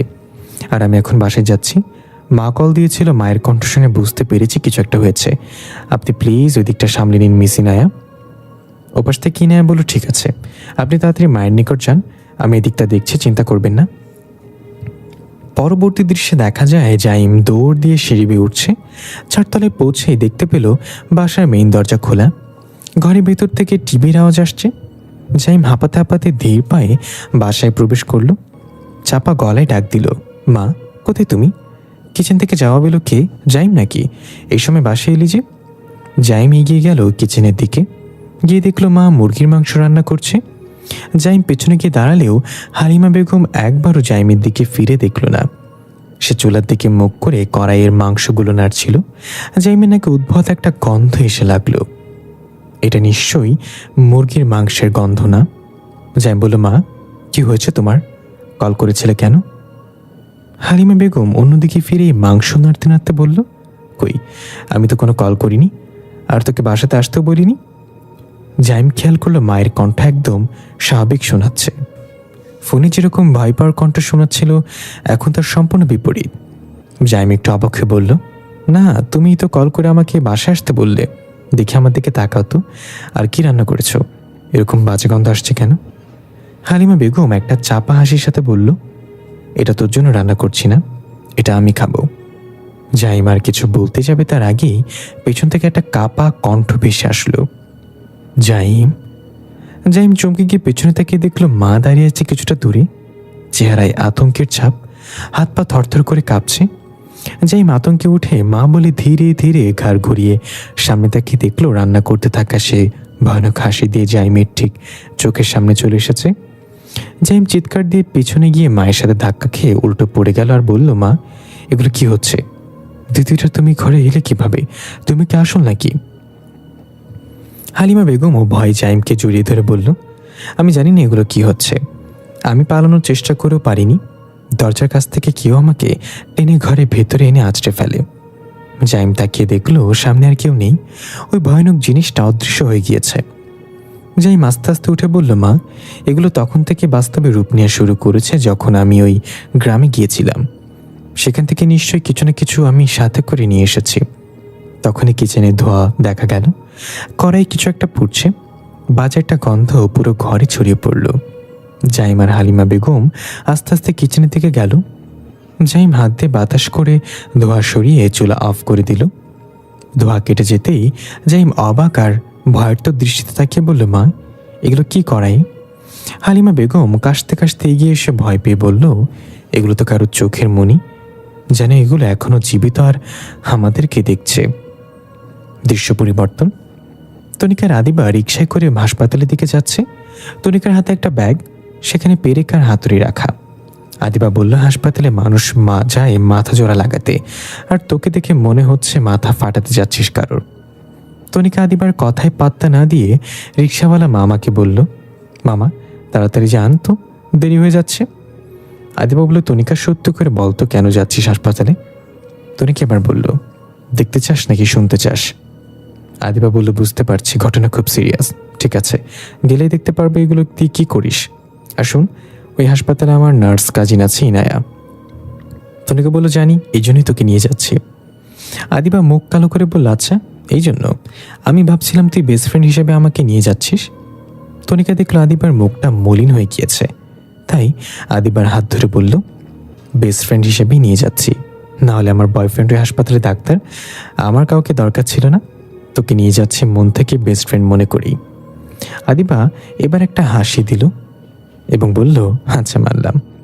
তনিকাও হাসি দিল, বলল, আর চিন্তা করিস না, হাসপাতাল থেকে প্রাক্তনকে ভুলে যাওয়ার ইঞ্জেকশন নিয়ে তোর মাথায় লাগিয়ে দিব, যাতে ওই খাটাসটাকে আর মনে না পড়ে তোর।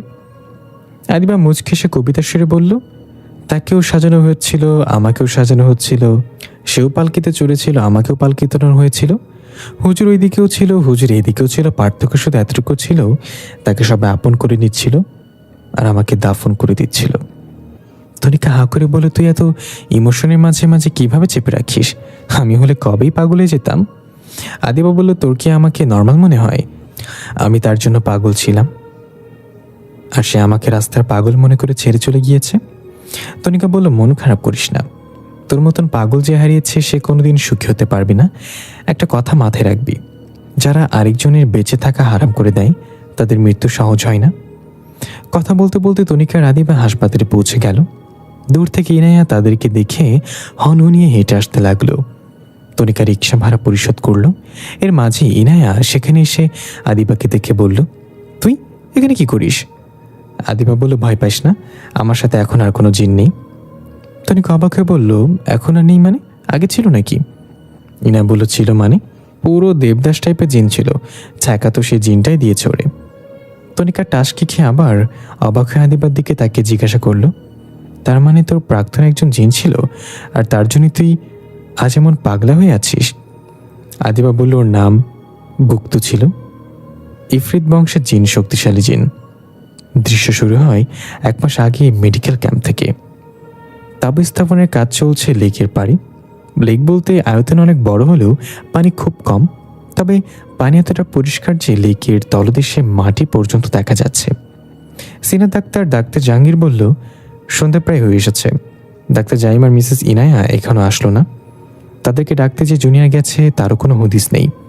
তখন ভ্যানের ড্রাইভার বলল, আমি কি একবার গিয়ে দেখবো নাকি স্যার? ডাক্তার জাহাঙ্গীর তাকে অনুমতি দিল এবং বলল, তাদেরকে গিয়ে সোজা নিয়ে চলে আসবেন। গ্রামটা দিনের বেলাতে এত নিস্তব্ধ না জানি রাতের জন্য কি অপেক্ষা করছে। ড্রাইভার জি স্যার বলে চলে গেল জাইমকে খুঁজতে। তখন সূর্য ইতোমধ্যে অস্ত চলে গিয়েছে, কুয়াশাটাও বেড়ে যাচ্ছে অন্ধকারের সাথে সাথে। ড্রাইভার পকেট থেকে সিগারেটের প্যাকেটটা বের করে একটা সিগারেট মুখে নিয়ে লাইটার জ্বালাতেই দমকা এক বাতাসে সেটা নিভে গেল। মনে হলো যেন খুব দ্রুত গতিতে কেউ একজন সামনেই দিয়ে ছুটে গেল। ড্রাইভার চমকে গিয়ে আশেপাশে তাকিয়ে দেখলো কিছু তো নেই।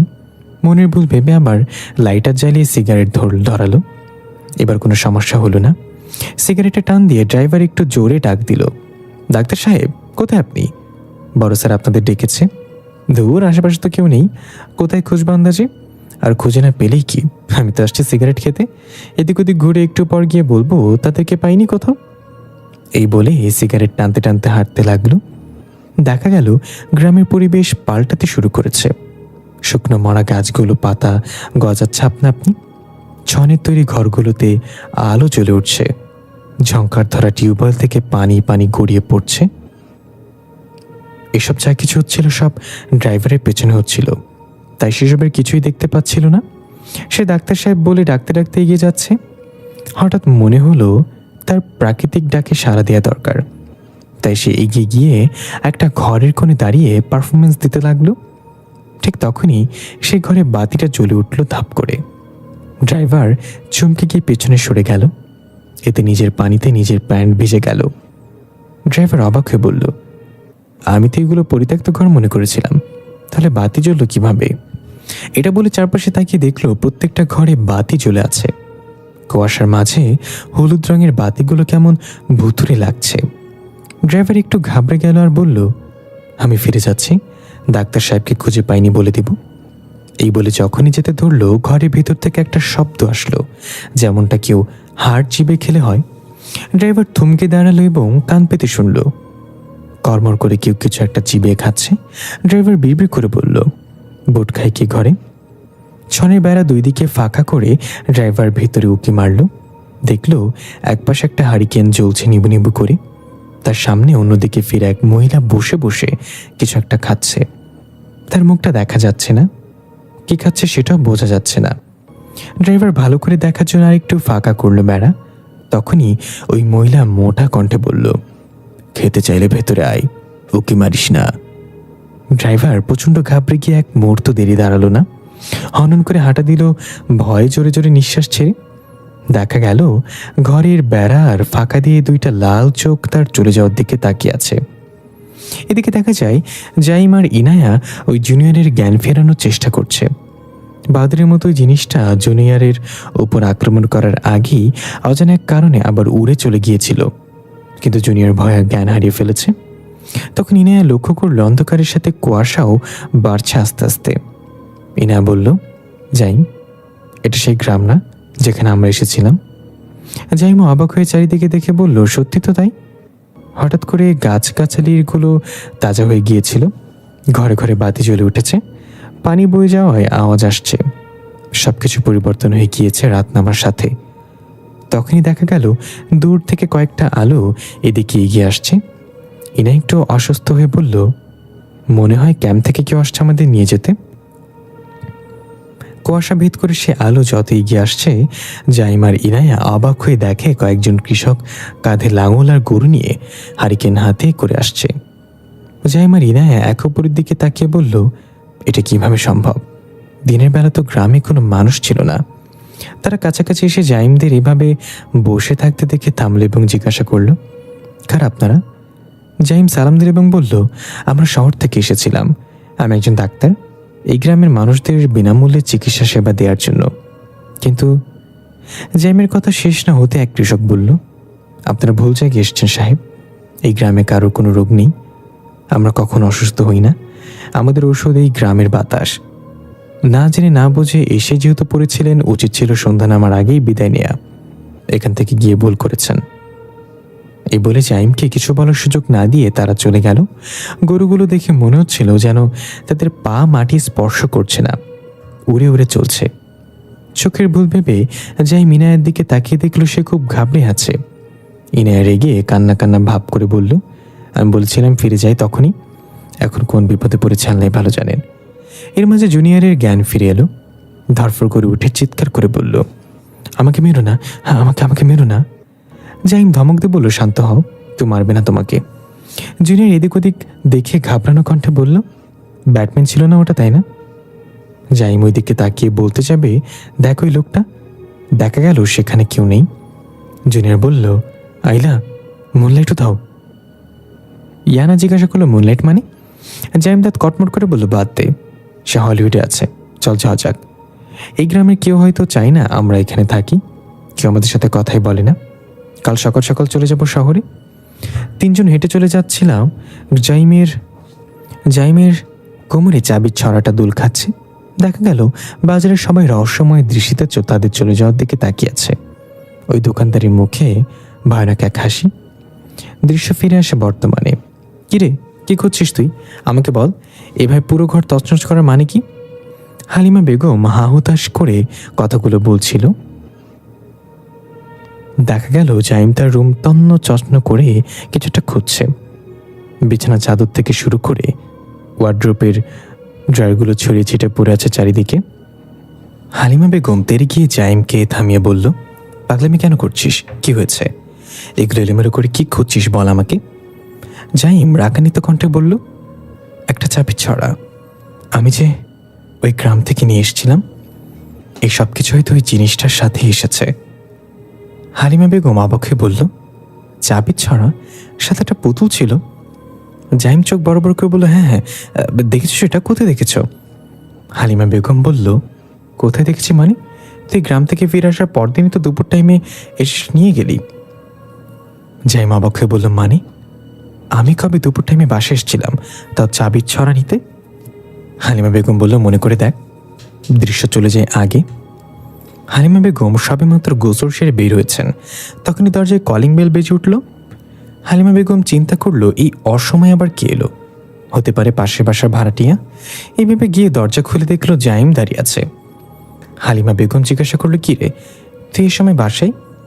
জাইম খুব শান্ত গলায় বলল, একটা জিনিস নিতে এসেছে। আমার রুমে গিয়ে ওয়ার্ড্রোপের 3 নম্বর ড্রয়ার খুলে একটা চাবির ছড়া দেখতে পাবে, পুতুল সহ, সেটা টেনে দাও। হালিমা বেগম অবাক হয়ে বলল, কি ব্যাপার বলতো?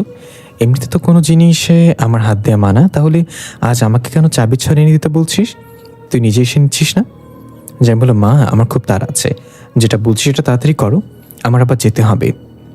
হালিমা বেগম আর কিছু না বলে জাইমের রুমে গিয়ে চাবির ছড়া নিয়ে আসলো এবং তার হাতে দিতেই জাইমের ঠোঁটের কোণে রহস্যময় এক হাসি ফুটে উঠল। হালিমা বেগম বলল, এসেছিস যেহেতু তাহলে দুপুরে খাবারটা খেয়ে যা। জাইম বলল, আমার পেট ভরা মা। এই বলে সিঁড়ি বেয়ে তাড়াহুড়া করে নেমে গেল। হালিমা বেগম একটু অবাক হলেও বিষয়টা তেমন পাত্তা দিল না। দৃশ্য ফিরে এলো বর্তমানে। জাইম ঠাস করে খাটে বসে পড়ল আর বলল, ওটা আমি ছিলাম না। দৃশ্য পরিবর্তন। হাসপাতালের মর্গে হুজুরের সামনে সেই বাচ্চাটা টান হয়ে শুয়ে আছে। 4টা পেরেক ফ্লোরে গেড়ে লাল সুতো দিয়ে একটা সার্কেল তৈরি করা হয়েছে। তার মাঝেই বাচ্চাটা শুয়ে আছে চোখ বন্ধ করে। পেছনে দাঁড়িয়ে আছে ইনাই এবং তনিকা। হুজুর বিভিন্ন দোয়া পড়ে ফু দিচ্ছে আর বাচ্চাটা বারবার কেঁপে উঠছে। তনিকা আস্তে আস্তে বলল, কখনো লাইভ ভূত ছাড়ানো দেখিনি, এটা আমার নতুন অভিজ্ঞতা। ইনায় বলল, তাহলে তোমার শান্তিনগর গ্রামে যাওয়া দরকার ছিল, লাইভ ভূত ছাড়ানো না, সরাসরি ভূত দেখতে পেতাম। তনিকা আর চোখে তাকিয়ে বলল, আসলেই? ইনায় বলল, ওটা ছিল অন্যরকম অভিজ্ঞতা, পরে কখনো বলবো তোমাকে। এখন বলো আদিবা কোথায় গেল? তনিকা বলল, দেখো কোথাও লাল পানি খেয়ে পড়ে আছে দেবদাসী হয়ে, জিন বয়ফ্রেন্ডও চাকা দিয়ে শিখে গেছে। তখন আদিবা পেছন থেকে কর্কশ গলায় বলল, যেতে দে ওকে। সবাই থমকে গেল। হুজুরও দোয়া পড়া থামিয়ে আদিবার দিকে তাকালো। তনিকা এবং ইনায়া ভয়ার্ত চোখে তাকিয়ে আছে। তনিকা ভয় পেয়ে কণ্ঠে বলল, লাল পানি বোতল সহ চিবিয়ে খাইছে মনে হয়। দেখা গেল আদিবা এলোমেলো চুলে ভয়ানকভাবে দাঁড়িয়ে আছে। মাথা তুলে ঘাড় মটমট করে অন্যরকম এক কণ্ঠে বলল, ওই বাচ্চাকে যেতে দে। দৃশ্য শুরু হয় সেই রেল স্টেশন থেকে। ছোট বাচ্চাকে কোলে নিয়ে মেয়েটা এক জায়গায় বসে আছে। একটু দূরেই অ্যাম্বুলেন্সের কামরা বাচ্চাটাকে আত্মহত্যা করা মাকে তুলে নিয়ে যাচ্ছে। পুলিশ আশেপাশের লোকজনকে জিজ্ঞাসাবাদ করছে এই বিষয়ে। মেয়েটা বারবার বাচ্চাটার ঘুমন্ত মুখের দিকে তাকাচ্ছে আর ভাবছে কি করবে এখন। পুলিশকে সবকিছু খুলে বলবে, তাহলে তো তারা এই ফুটফুটে বাচ্চাকে নিয়ে এতিমখানে দিয়ে দিবে। আর আমার যেহেতু বিয়ে হয়নি, তাই আমি চাইলেও তাকে দত্তক নিতে পারবো না। কিন্তু আমি এই বাচ্চাকে নিজের কাছে রাখবো কি করে? এখন আমার সামনে পুরো ক্যারিয়ার পড়ে আছে। অন্যদিকে আমার মা বাবা আমাকে বিশ্বাস করবেন না। এসব ভেবে পাগল প্রায় মেয়েটা একটা সিদ্ধান্ত নিল, বাচ্চাটাকে পুলিশের হাতে দিয়ে দিবে। এখনো বাচ্চা লালন পালন করার মতো বয়স হয়নি আমার। যেমন ভাবা তেমন কাজ। মেয়েটা গিয়ে পুলিশকে সব কিছু বিস্তারিত বলে দিল। পুলিশ বাচ্চাসহ মেয়েটাকে থানায় নিয়ে গেল। মেয়েটার জবানবন্দি নিয়ে বাচ্চাটাকে রেখে তাকে ছেড়ে দেওয়া হলো। মেয়েটা চলে আসার সময় জিজ্ঞাসা করলো, আপনারা বাচ্চাটার সাথে কি করবেন? পুলিশ জানালো, 7 দিন তাকে আমাদের লেডি কনস্টেবলের তত্ত্বাবধানে রাখা হবে এবং তাকে দত্তক নেওয়ার মতো ভালো একটা পরিবারের খোঁজ করা হবে। যদি 7 দিনের মাঝে সেটা পাওয়া না যায় তাহলে এতিমখানায় দিয়ে দেওয়া হবে। মেয়েটার মন খারাপ হয়ে গেল, তবে কিছু করারও ছিল না। থানা থেকে বের হয়ে যাওয়ার সময় বারবার পেছনে তাকিয়ে দেখছিল লেডি কনস্টেবলের কোলে বাচ্চাটাকে। বাচ্চাটা ততক্ষণে ঘুম থেকে উঠেছে। মেয়েটা চলে যাওয়ার দিকে ফ্যালফ্যাল করে তাকিয়েছিল। না চাইতেও মন শক্ত করে থানা থেকে বের হয়ে গেল। রাস্তায় আসতেই কোথা থেকে যেন একটা উস্কো খুস্কো চুলদারির পাগল ছুটে এসে মেয়েটাকে এক ধাক্কা দিয়ে নিচে ফেলে দিল এবং রাগান্বিত কণ্ঠে বলল, তুই মানুষ না, তুই মানুষ না, তুই একটা ডাইনি। এই বলে পাগলটা হনহনিয়ে চলে গেল, যেন কোথায় মিলিয়েও গেল। মেয়েটা উঠে অবাক হয়ে চারপাশে তাকিয়ে আর পাগলটাকে দেখতে পেল না। সারাদিনের স্বাভাবিক অস্বাভাবিক ঘটনা দেখতে দেখতে মেয়েটা ক্লান্ত। তাই দেরি না করে রিক্সায় উঠে বসলো বাস স্ট্যান্ডে যাওয়ার জন্য। ট্রেন যেহেতু মিস করে ফেলেছে, তাই এখন বাড়ি ফিরতে হলে বাস দিয়েই যেতে হবে। ততক্ষণে সন্ধ্যা নেমে এসছে প্রায়। শীতের দিন হওয়ায় কুয়াশা ছেয়ে গিয়েছে চারিপাশ। রিক্সাওয়ালা চাদর মুড়ি দিয়ে আস্তে আস্তে প্যাডেল মেরে এগিয়ে চলেছে। মেয়েটা উদাস হয়ে বসে আছে। শীতের ঠান্ডা প্রবাহে মেয়েটার দাঁত লেগে যাচ্ছে। বারবার বাচ্চাটার স্নিগ্ধ মুখখানা চোখের সামনে ভেসে উঠছে। হঠাৎ রিক্সাওয়ালার কণ্ঠে মেয়েটার ধ্যান ভাঙল, তোমাকে আমি বিশ্বাস করেছিলাম, আর তুমি কিনা আমার ছেলেকে তাদের কাছে রেখে আসলে। মেয়েটা থতমত খেয়ে কাঁপা কাঁপা গলায় বলল, মানে কি বলছেন আপনি? রিক্সাওয়ালা বলল, কি কইলাম আফুমনি? কইলাম যে আপনি তো সেটা জামা কাপড় পরেন নাই, যদি ঠান্ডা লাগে তাইলে আমার রিক্সা সিটের নিচে বাড়তি চাদর আছে। মেয়েটা বলল, আপনি এটা বলেছেন? রিক্সাওয়ালা আবার অদ্ভুত কণ্ঠে বলল, তুমি কাজটা মোটেও ঠিক করনি, এর জন্য তোমাকে মূল্য দিতে হবে। মেয়েটা আরও ঘাবড়ে গিয়ে বলল, এই রিক্সা থামান, কে বলতে বলছেন আপনি? রিক্সাওয়ালা অবাক হয়ে বলল, কইলাম যে চাদরটা বাইর করে দিব নাকি? আমনে ঠান্ডা লাগতেছে আর আপনি এমন চিল্লে উঠতেছেন কেন? কথা কইয়া হতামি না? মেয়েটার মাথা চক্কর দিল, এসব কি হচ্ছে? হঠাৎ চোখ পড়ল রাস্তার পাশে কুয়াশার মাঝে সেই বাচ্চার আত্মহত্যা করা মা দাঁড়িয়ে আছে ঠায়। মেয়েটা ভয় পেয়ে চোখ ডলে আবার তাকাতেই দেখল সেখানে কেউ নেই। দেখার ভুল ভেবে যখনই আবার সোজা হয়ে বসলো, তখন মেয়েটা তার জীবনের সবচেয়ে বড় ভয়ানক জিনিসটার সম্মুখীন হলো। ওই বাচ্চার মা তার পাশে বসে আছে রিক্সাতে, রক্তাক্ত ভয়ানক চেহারা, চোখগুলো লাল রঙে লাল হয়ে আছে। মেয়েটা কিছু বুঝে ওঠার আগেই মহিলা খপ করে মেয়েটার গলা চেপে ধরল। মেয়েটা চিৎকার করে উঠল। এর মাঝে কুয়াশা ভেদ করে একটা ট্রাক ছুটে আসলো। রিক্সাওয়ালা কোনো রকম নিয়ন্ত্রণ করে বড় এক অ্যাক্সিডেন্টের হাত থেকে রেহাই পেল। তবে রিক্সা গিয়ে বাড়ি খেলো রাস্তার পাশে একটা বৈদ্যুতিক খুঁটির সাথে। মেয়েটা ছিটকে গিয়ে রিক্সা থেকে পড়ে গেল নিচে। রিক্সাওয়ালা অনেক রেগে গিয়ে বলল, এ আফা, আপনি কি পাগল? এমনি কেউ চিল্লায় নেই, আর একটু হইলেই ট্রাকের তলে পিসা মরে যেতাম। সমস্যা কি আপনার? মেয়েটা কোনো রকম কোকড়াতে কোকড়াতে উঠে নিজের গলা হাতিয়ে আশেপাশে তাকিয়ে বলল, কোথায় গেল সে? আপনি কি সাদা শাড়ি পরা কোনো মহিলাকে দেখেছেন? রিক্সাওয়ালা বলল, আপনার মাথাত সমস্যা সাফা, ভাড়া লাগবো না, আপনি আপনার মতো যান, আমি যাবো না।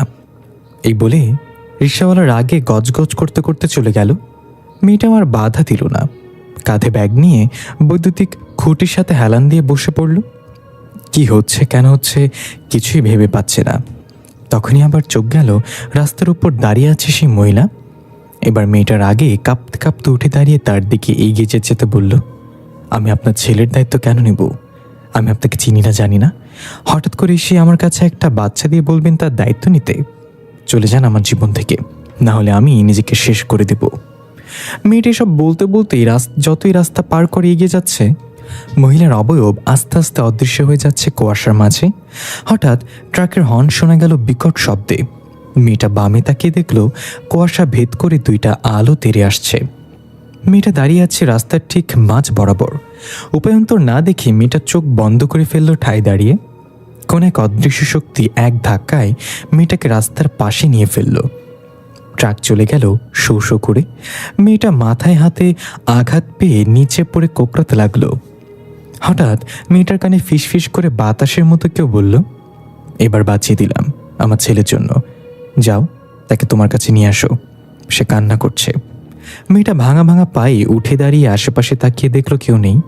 হতাশ হয়ে কান্না করে দিল এবং বলল, এ কোন বিপদে আমাকে ফেলে দিল আল্লাহ।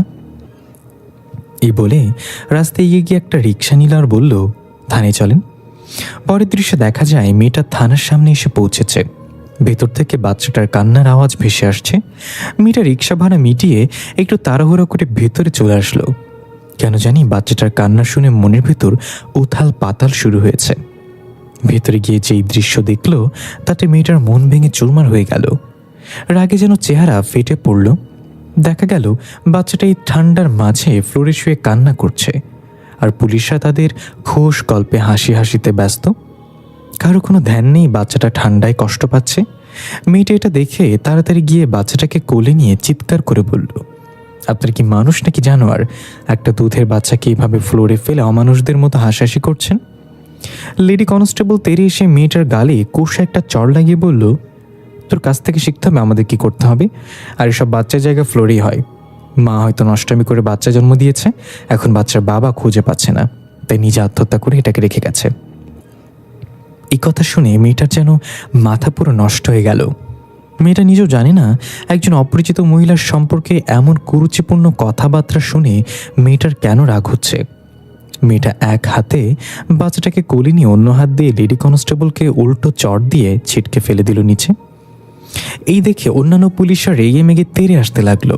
লেডি কনস্টেবল উঠে গালে হাত দিয়ে বলল, তোর এত বড় সাহস, পুলিশের গায়ে হাত দিয়েছিস, আজকে তোর ওই হাত আমি কেটে ফেলবো। কয়েকজন পুলিশ মিলে যখন মেয়েটার দিকে তেড়ে আসলো তখন মেয়েটা ঘাবড়ে গিয়ে থানা থেকে বের হয়ে যাওয়ার জন্য দৌড় দিল। তখনই আপনা আপনি থানার দরজাটা ধাপ করে বন্ধ হয়ে গেল। মেয়েটার শরীরে ঠান্ডা একটা বাতাস এসে লাগলো। সাথে সাথে মেয়েটার কোলে বাচ্চাটা খিলখিল করে হেসে উঠল কান্না থামিয়ে। মেয়েটা মাথা নিচু করে এক জায়গায় দাঁড়িয়ে রইল। ওই লেডি কনস্টেবল এসে যখনই মেয়েটাকে আঘাত করতে যাবে তখনই মেয়েটা মাথা তুলে চোখ মেলে তাকালো। লেডি কনস্টেবল ভয়ে পেছনের দিকে পড়ে গেল। পরবর্তী দৃশ্যে দেখা যায় থানার দরজা একা একাই খুলে গেল। মেয়েটা বাচ্চাটাকে কোলে নিয়ে বের হয়ে যাচ্ছে। থানার ভিতর সব কিছু ভেঙে চুরমার। পুলিশগুলো আহত হয়ে ফ্লোরে পড়ে কাতরাচ্ছে।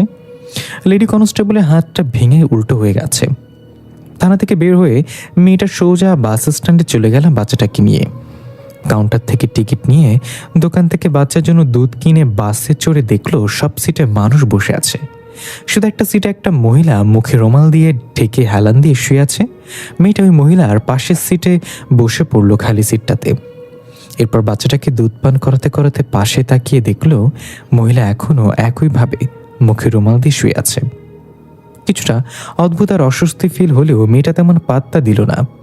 দুধ পান করে বাচ্চাটা ঘুমিয়ে গেল। ততক্ষণে বাস রওনা দিয়েছে গন্তব্যে। মেয়েটার চোখ লেগে আসছে। হালকা তন্দ্রা ভাব হয়ে যার ঘাড় কাত করে পাশের সিটে মহিলার কাঁধে পড়তে যাবে মেয়েটা ধরপড় করে উঠে গেল তন্দ্রা থেকে। অবাক হয়ে দেখলো পাশের সিটে কেউ নেই। আরে ওই মহিলা কোথায় গেল এই চলতি বাস থেকে? আর তার যদি যেতেও হয় তাহলে আমাকে ডিঙিয়ে বা আমাকে সরিয়ে যেতে হবে, কারণ সে বসেছিল জানালার পাশে। কন্ডাক্টরকে ডাক দিতেই যাবে তখনই চোখে পড়ল ওই সিটে একটা কাগজ পড়ে আছে। মেয়েটা কাগজটা হাতে নিয়ে সেটার ভাঁজ খুলে দেখলো সেখানে লেখা আছে, আমার বিদায় নেওয়ার সময় হয়েছে। আমার ছেলেকে তোমার নিকট আমানত রেখে গেলাম। তুমি চাইলে তাকে নিজের কাছে রেখে দিতে পারো অথবা বাক্সে থাকা ঠিকানায় পৌঁছে দিতে পারো। ভালো থেকো হালিমা। শুধু এইটুকু লেখা সেখানে। মেয়েটা ভয় এবং অবাক হয়ে কন্ডাক্টরকে ডাক দিয়ে জিজ্ঞাসা করল, আমার পাশের সিটে যে মহিলা ছিল সে কোথায় নেমেছে? কন্ডাক্টর অবাক হয়ে বলল, কি বলেন আপা, এখানে তো কেউ ছিল না, আপনি নিজেই তো 2 সিটের টিকিট কাটলেন। মেয়েটা হতবাক হয়ে ব্যাগ হাতিয়ে হাতিয়ে সত্যি সত্যি 2টা টিকিট পেল। আর কোনো কথা বের হলো না মুখ দিয়ে। কি থেকে কি হয়ে গেল মেয়েটা নিজেও বুঝতে পারছে না। মেয়েটা ব্যাগের টিকিটগুলো রাখতে গিয়ে হাত লাগলো সেই বাক্সে। ছোট কাঠের বাক্সটা বের করে কাপা কাপা হাতে সেটা খুলল। দেখলো একটা স্বর্ণের লকেট আর একটা ভাঁজ করা কাগজ। লকেটটা একবারে স্পর্শ করে দেখলো, তারপর কাগজটা হাতে নিয়ে কিছু একটা ভাবতে ভাবতে ভাঁজ খুলতে যাবে তখনই বাচ্চাটা ঘুম থেকে উঠে মিষ্টি করে হাসি দিল মেয়েটার মুখের দিকে তাকিয়ে। ওই হাসিতে কি মেশানো ছিল মেয়েটা উপলব্ধি করতে পারলো না, কিন্তু মেয়েটার মন পানির মতো গলে গিয়ে বাচ্চাটার প্রতি অদ্ভুত এক মায়া সৃষ্টি হলো। মেয়েটা কাগজের ভাঁজ না খুলে সেটা আবার বাক্সে রেখে দিল, তারপর বাক্সটা ব্যাগে রেখে দিল। এরপর বাচ্চাটার সাথে হাসি মুখে খেলতে লাগলো। আঙ্গুল দিয়ে বাচ্চাটার নাকে, গালে এবং ঠোঁটে চুং টুং করে টোকা দিতে দিতে বলল, ব্যাকগ্রাউন্ডে মেয়েটার কণ্ঠ শোনা যায়, তোমার জন্য আমি আমার সব স্বপ্ন আজ দাফন করলাম। তোমাকে ঘিরে হবে আমার পুরো পৃথিবী। তোমাকে আমি অন্য কারো হাতে তুলে দিব না। আজ থেকে আমি তোমার মা, তুমি আমার কলিজার টুকরা ছেলে। দৃশ্য ফিরে আসে বর্তমানে। হালিমা বেগম আলমারি থেকে বাক্সটা বের করে খাটে বসে আস্তে আস্তে সেটা খুলল। কাগজের ভাঁজটা এখনও সেভাবেই আছে, বহু বছর আগে যেভাবে ছিল। ধীরে ধীরে ভাঁজ খুলে চোখ বড় করে তাকিয়ে রইল। কাঁপতে কাঁপতে হাত থেকে কাগজটা পড়ে গেল। ফ্যানের বাতাসে কাগজটা উড়ে দরজা দিয়ে বাইরে চলে গেল। হালিমা বেগমের পুরো শরীর কাঁপছে, চোখে মুখে বিস্ময় আর ভয়ের ছাপ। অবাক কণ্ঠে বলে উঠল, এটা কিভাবে সম্ভব? দৃশ্য পরিবর্তন। জাইম হাসপাতালে এসে সোজা চলে গেল মর্গে। গিয়ে দেখলো আদিবা বাইরে দাঁড়িয়ে আছে। জাইম জিজ্ঞাসা করলো, এই মেয়ে এখানে কি করছো? কে তুমি? আদিবা খুব সাবলীলভাবে বলল, আমি তনিকার ফ্রেন্ড আর ইয়ানার কাজিন। আপনি নিশ্চয়ই ডাক্তার জাইম? জাইম বলল, হ্যাঁ। তানিকার ইনায়া কোথায়? আদিবা ইশারা করে বলল, ভেতরে। জাইম আর কিছু না বলে ভেতরে চলে গেল। দেখতে পেল হুজুর এই বাচ্চার চিকিৎসা করছে পেরেক দিয়ে করা সার্কেলের মাঝে শুয়ে। তনিকার ইনায়া দাঁড়িয়ে আছে পাশেই। জাইম গিয়ে পেছন থেকে বলল, কিরে, কাজ কত দূর হলো? দুজনেই চমকে উঠল।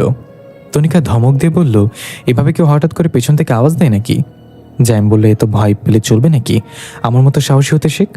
হুজুর কিছু কি জানতে পারলেন? হুজুর বলল, আমার জিনদেরকে কাজে পাঠিয়েছে আমরা। তারা এই বাচ্চার সাথে থাকা জিনের পিছু করছে। সে কোথা থেকে এসছে, তার সেই উদ্দেশ্য কি সব জানতে পারবো খুব শীঘ্রই।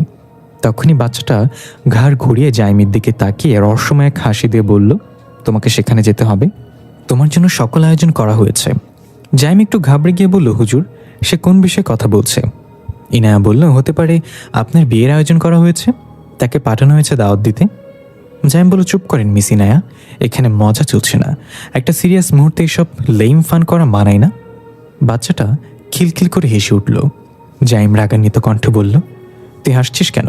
এখানে কি বিয়ে লেগেছে কারোর?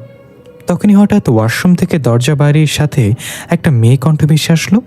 আরে ভাই, আমাকে বের করে এখন এখান থেকে। বললাম তো আমি একদম স্বাভাবিক এখন। গন্থে নাসিকা ফেটে যাচ্ছে। জাইম অবাক এবং চমকে গিয়ে বলল, এই কণ্ঠ আগেও শুনেছি আমি। কে এটা? তনিকা বলল, আরে ইগনোর হার, আমার এক ফ্রেন্ড, ওর মাঝে জিন চলে এসেছিল। বাচ্চাটার চিকিৎসায় ব্যাঘাত ঘটাচ্ছিল, তাই হুজুর ওকে বাথরুমে বন্দি করে রেখেছে। জাইম হাঁ করে বলল, দয়া করে এটা বলিস না ইনায়া কাজিন, তার নাম আদিবা। ইনায়া অবাক হয়ে বলল, আপনি আদিবাকে কিভাবে চেনেন স্যার? জাইম হাত কামড়ে ধরে ভয় বলল, কারণ আমি এখানে আসার সময় তার সাথে আমার দরজায় দেখা হয়েছে। তনিকা অবাক হয়ে বলল, কস কি? এই বলে তাড়াতাড়ি গিয়ে বাথরুমে দরজা খুলে দিতে আদিবা গালি দিতে দিতে বের হয়ে বলতে লাগলো, হারামিগুলা, কতক্ষণ ধরে বলতেছে আমি স্বাভাবিক হয়ে গেছি, তবু দরজা খুলছিস না? ঠাডা পড়ে মরবি তোরা, তোদের ভ্যাদ, কলেরা, ডায়রিয়া সব, ক্যান্সার সব হবে। জাইম আদিবাকে বাথরুম থেকে বের হতে দেখে দরজা দিয়ে একবার তাকিয়ে বলল, আপনি কি এলেন কিভাবে? আপনি তো দরজার কাছে ছিলেন। আদিবা রেগে বলল, এই মালটা কি? তনিকা আদিবার হাতে থাপ্পড় মেরে বলল, আমার উনি, মানে ডাক্তার জাইম। তখনই হুজুর চিন্তিত চেহারায় বলে উঠল, আমি এটা করতে পারবো না। আমার জিনেরা দিশা হারিয়ে ফেলেছে। তারা ওই জিনের পিছু করতে গিয়ে অনেক বিপদের সম্মুখীন হয়ে ফিরে এসেছে। বাচ্চাটা ভয়ানকভাবে হাসতে লাগলো আর বলতে লাগলো, আমি বলেছিলাম তোমরা পারবে না, আর তোমাকে তিতাস নগরে যেতেই হবে জাইম। জাইম প্রচণ্ড রেগে বলল, আমি যাব না। তোর বাপের কি? হুজুর, আপনি এভাবে হার মানতে পারেন না, কোনো না কোনো উপায় তো আছে। হুজুর একটু ভেবে বলল, আমার জিনেরা এটা পারবে না বাবা, তবে এক শক্তিশালী ইফরিত বংশের জিন এটা খুব সহজেই করে ফেলতে পারবে। আমাদের দরকার এক ইফরিত বংশের জিন। এটা শুনে সবাই টুম করে আদিবার দিকে তাকালো। আদিবা ঘাবড়ে গিয়ে বলল, তোরা আমাকে দেখছিস কেন? ওর সাথে আমার ব্রেকআপ হয়ে গেছে। দৃশ্য পরিবর্তন, দেখা গেল হালিমা বেগম একটা ব্যাগে নিজের কিছু কাপড় গুছিয়ে নিল, সাথে সেই বাক্সটা নিয়ে নিল। দরজা চাপিয়ে পড়ে থাকা ঠিকানা লেখা সেই কাগজটা হাতে নিয়ে আরেকবার চোখ বুলিয়ে শান্ত গলায় বলল, এই কাগজে আমাদের বাড়ির ঠিকানা লেখা ছিল কেন? এটা জবাব তো আমার বাবা মাই দিতে পারবে। জাইম ধাপ করে চোখ মেলে তাকালো। হাত পা কিছু নাড়াতে পারছে না। চারিদিকে ঘন কুয়াশার ঠান্ডা বাতাস বইছে। জাইম পুরো শক্তি দিয়ে নিজেকে নাড়ানোর চেষ্টা করছে। একটু ভালো করে লক্ষ্য করে দেখলো জাইমকে কাফনের কাপড় দিয়ে জড়িয়ে খাটিয়ার উপর শুয়ে রাখা হয়েছে। বুকের ওপর একটা তাজা রক্তজবা ফুল। জাইম নিজেকে এই অবস্থানে দেখে ভয় আতকে উঠে চিৎকার করে বলতে লাগলো, কেউ আছেন? আমাকে সাহায্য করুন, কেউ আছেন এখানে? কারোর কোনো সারা শব্দ নেই। কাঠের তৈরি লাশের খাটিয়া জাইম কাফনে মুড়িয়ে শুয়ে আছে, শুধু মুখটা খোলা। জাইমের ভয়ার্ত চেহারাটা ধীরে ধীরে কালো হয়ে যাচ্ছে। জাইম চিৎকার করে সাহায্য চাইছে আর কাফন থেকে বের হওয়ার জন্য ছটফট করছে। তখনই জাইমের মুখ বন্ধ হয়ে গেল, ঠোঁটের সাথে ঠোঁট চিপকে গেল আঠার মতো। আর কোনো শব্দ করতে পারল না মুখ দিয়ে। হঠাৎ চারজন কালো দানবীয় অবয়ব খাটিয়া কাঁধে নিয়ে চলতে শুরু করলো। তারা সম্মিলিত কণ্ঠে বলতে লাগলো, ইয়াগানসি তুনসা মুনিসা, ইয়াগানসি তুনসা মুনিসা, ইয়াগানসি তুনসা মুনিসা। তাদের ভয়ানক কণ্ঠস্বরের এই কথাগুলো জাইমের আন্তরাত্মা কাঁপিয়ে দিচ্ছিল। বন্ধ মুখে উয়া ছাড়া কোনো শব্দ করতে পারল না জাইম। অবয়বগুলো এক নাগারে ওই কথাগুলো জপ করে যাচ্ছিল আর সামনে আগাচ্ছিল। জাইম লক্ষ্য করলো তারা একটা গেট দিয়ে কোথাও প্রবেশ করলো। গেটের উপরে লেখা শান্তিনগর। তারা খাটিয়া কাঁধে নিয়ে গেট পেরিয়ে যাওয়ার পরে শান্তিনগর লেখাটা ধুলোর মতো বাতাসে মিলে গেল এবং সেখানে লেখা তিতাসনগর। দেখা গেল রাস্তার দুই পাশে হাজারো মানুষ সেজদার মতো করে পড়ে আছে। গাছ গাছালিগুলোর পাতা শুকিয়ে ঝরে পড়েছে। কুয়াশার মাঝে দূর থেকে কুকুরের ঘেউ ঘেউ ভেসে আসছে। জাইম নিজের শরীর ছেড়ে দিল ছটফট করতে করতে। হঠাৎ খাটিয়াটার ধপাস করে পড়ে গেল নিচে। জাইম নিবু নিবু চোখে তাকিয়ে দেখলো আশেপাশে কেউ নেই। ওই অবয়বগুলো অদৃশ্য হয়ে গিয়েছে। সম্পূর্ণ নিস্তব্ধতা নেমে এসেছে চারপাশে। তখনই কুয়াশা ভেদ করে একটা মেয়ে আকৃতি এগিয়ে আসতে লাগলো। জাইম টেনে টেনে চোখ মেরে দেখলো মেয়েটার পেছনে একটা ছায়ামূর্তি। এটা দেখে জাইমের চোখ বন্ধ হয়ে গেল। শুধু মেয়েটার কণ্ঠ শুনতে পেল, উঠো, ফিরে এসো, বাস্তব দুনিয়ায় ফিরে এসো। দৃশ্য বর্তমানে এলে দেখা যায় হুজুর ঘুমন্ত আদিবার কানের কাছে গিয়ে বলছে, ফিরে এসো, বাস্তব দুনিয়ায় ফিরে এসো। আদিবা ধরফর করে উঠে বসলো চিৎকার করে। পেছনে দাঁড়িয়ে থাকা তনিকে এবং ইনায়া চমকে গেল। হুজুর তাড়াতাড়ি করে আদিবার মাথায় পানি ছিটিয়ে দিয়ে বলল, শান্ত হও, সব ঠিক আছে। আদিবা ঘাবড়ানো কণ্ঠে বলল, আমি দেখেছি ওই গ্রাম, সেখানে জাইমও ছিল, তাকে আমি কাফনে মোড়ানো অবস্থায় পেয়েছি। তনিকা ভয় পেয়ে বলল, আর কি দেখেছিস তুই? আদিবা বলল, 4টা দানবীয় অবয়ব, একটা গ্রামে প্রবেশ করার গেট আর হাজারো মানুষ। হুজুর জিজ্ঞাসা করলো, আমি জানতাম এটা একমাত্র ইউফ্রিত যিনি করতে পারবে। সে তোমাকে সাহায্য করেছে, কিন্তু গ্রামের নাম কি ছিল? আদিবা একটু চোখ বন্ধ করে মনে করতে লাগলো। তারপর চোখ বন্ধ রেখে বলল, 2টা নাম ছিল। প্রথমে লেখা ছিল শান্তিনগর, সেটা ধুলোর মতো বাতাসে মিলে যাওয়ার পর সেখানে তিতাসনগর নাম ভেসে উঠেছিল। ইনায়া অবাক হয়ে এগিয়ে এসে বলল, শান্তিনগর? হ্যাঁ, আমার তো 1 মাস আগে গিয়েছিলাম এই গ্রামে। তাহলে এই তিতাসনগরের কাহিনী কি? তখনই দরজার কাছে থেকে দারাজ কণ্ঠে কেউ একজন বলল, শান্তিনগরই হলো তিতাসনগর। সময়ের সাথে এই গ্রামের নাম তিতাসনগর পরিবর্তন করে শান্তিনগর রাখা হয়েছে। সবাই একসাথে দরজার দিকে তাকালো। দেখা গেল গাট্টা গোট্টা উঁচা লম্বা এক সুদর্শন ছেলে দাঁড়িয়ে আছে। মাথা চুল থেকে যেন পানি ঝরে পড়ছে। আদিবা ঘাড় কাত করে অবাক হয়ে বলল, গুপ্ত। এনায়া আর তনিকাও বেশ অবাক হয়ে বলল, গুপ্ত মানে? মানে তো সে আশিক। গুপ্ত দাঁত খোঁচাতে খোঁচাতে গিয়ে সে তনিকা আর ইনায়ার সামনে দাঁড়িয়ে অদ্ভুতভাবে একটু তাকাল এবং বলল, সাইড প্লিজ লেডিস। তনিকার ইনায়া দুদিকে সরে গেল। গুপ্ত এগিয়ে গিয়ে আদিবার সামনে দাঁড়ালো। আদিবা হা করে তাকিয়ে হাত বাড়িয়ে দিল। গুপ্ত আদিবার দিকে হাত বাড়িয়ে দিল। তনিকার ইনায়া পেছনে দাঁড়িয়ে বলছে, ওয়াও, হাউ রোম্যান্টিক। তখনই ঠাস করে শব্দ হলো। গুপ্তু আদিবার গালে থাপ্পড় মেরে বলল, আমাকে কেন ডেকেছ? আদিবা গালে হাত দিয়ে ভ্যাক করে কান্না করে দিয়ে বলল, আমি ডাকিনি, ওই হুজুর বেটা আমাকে ডাকতে বাধ্য করেছে। গুপ্ত জিবায় কামড় দিয়ে বলল, উপস, ভুলে গেছে। এই বলে আরেকটা থাপ্পড় মারল আদিবার গালে।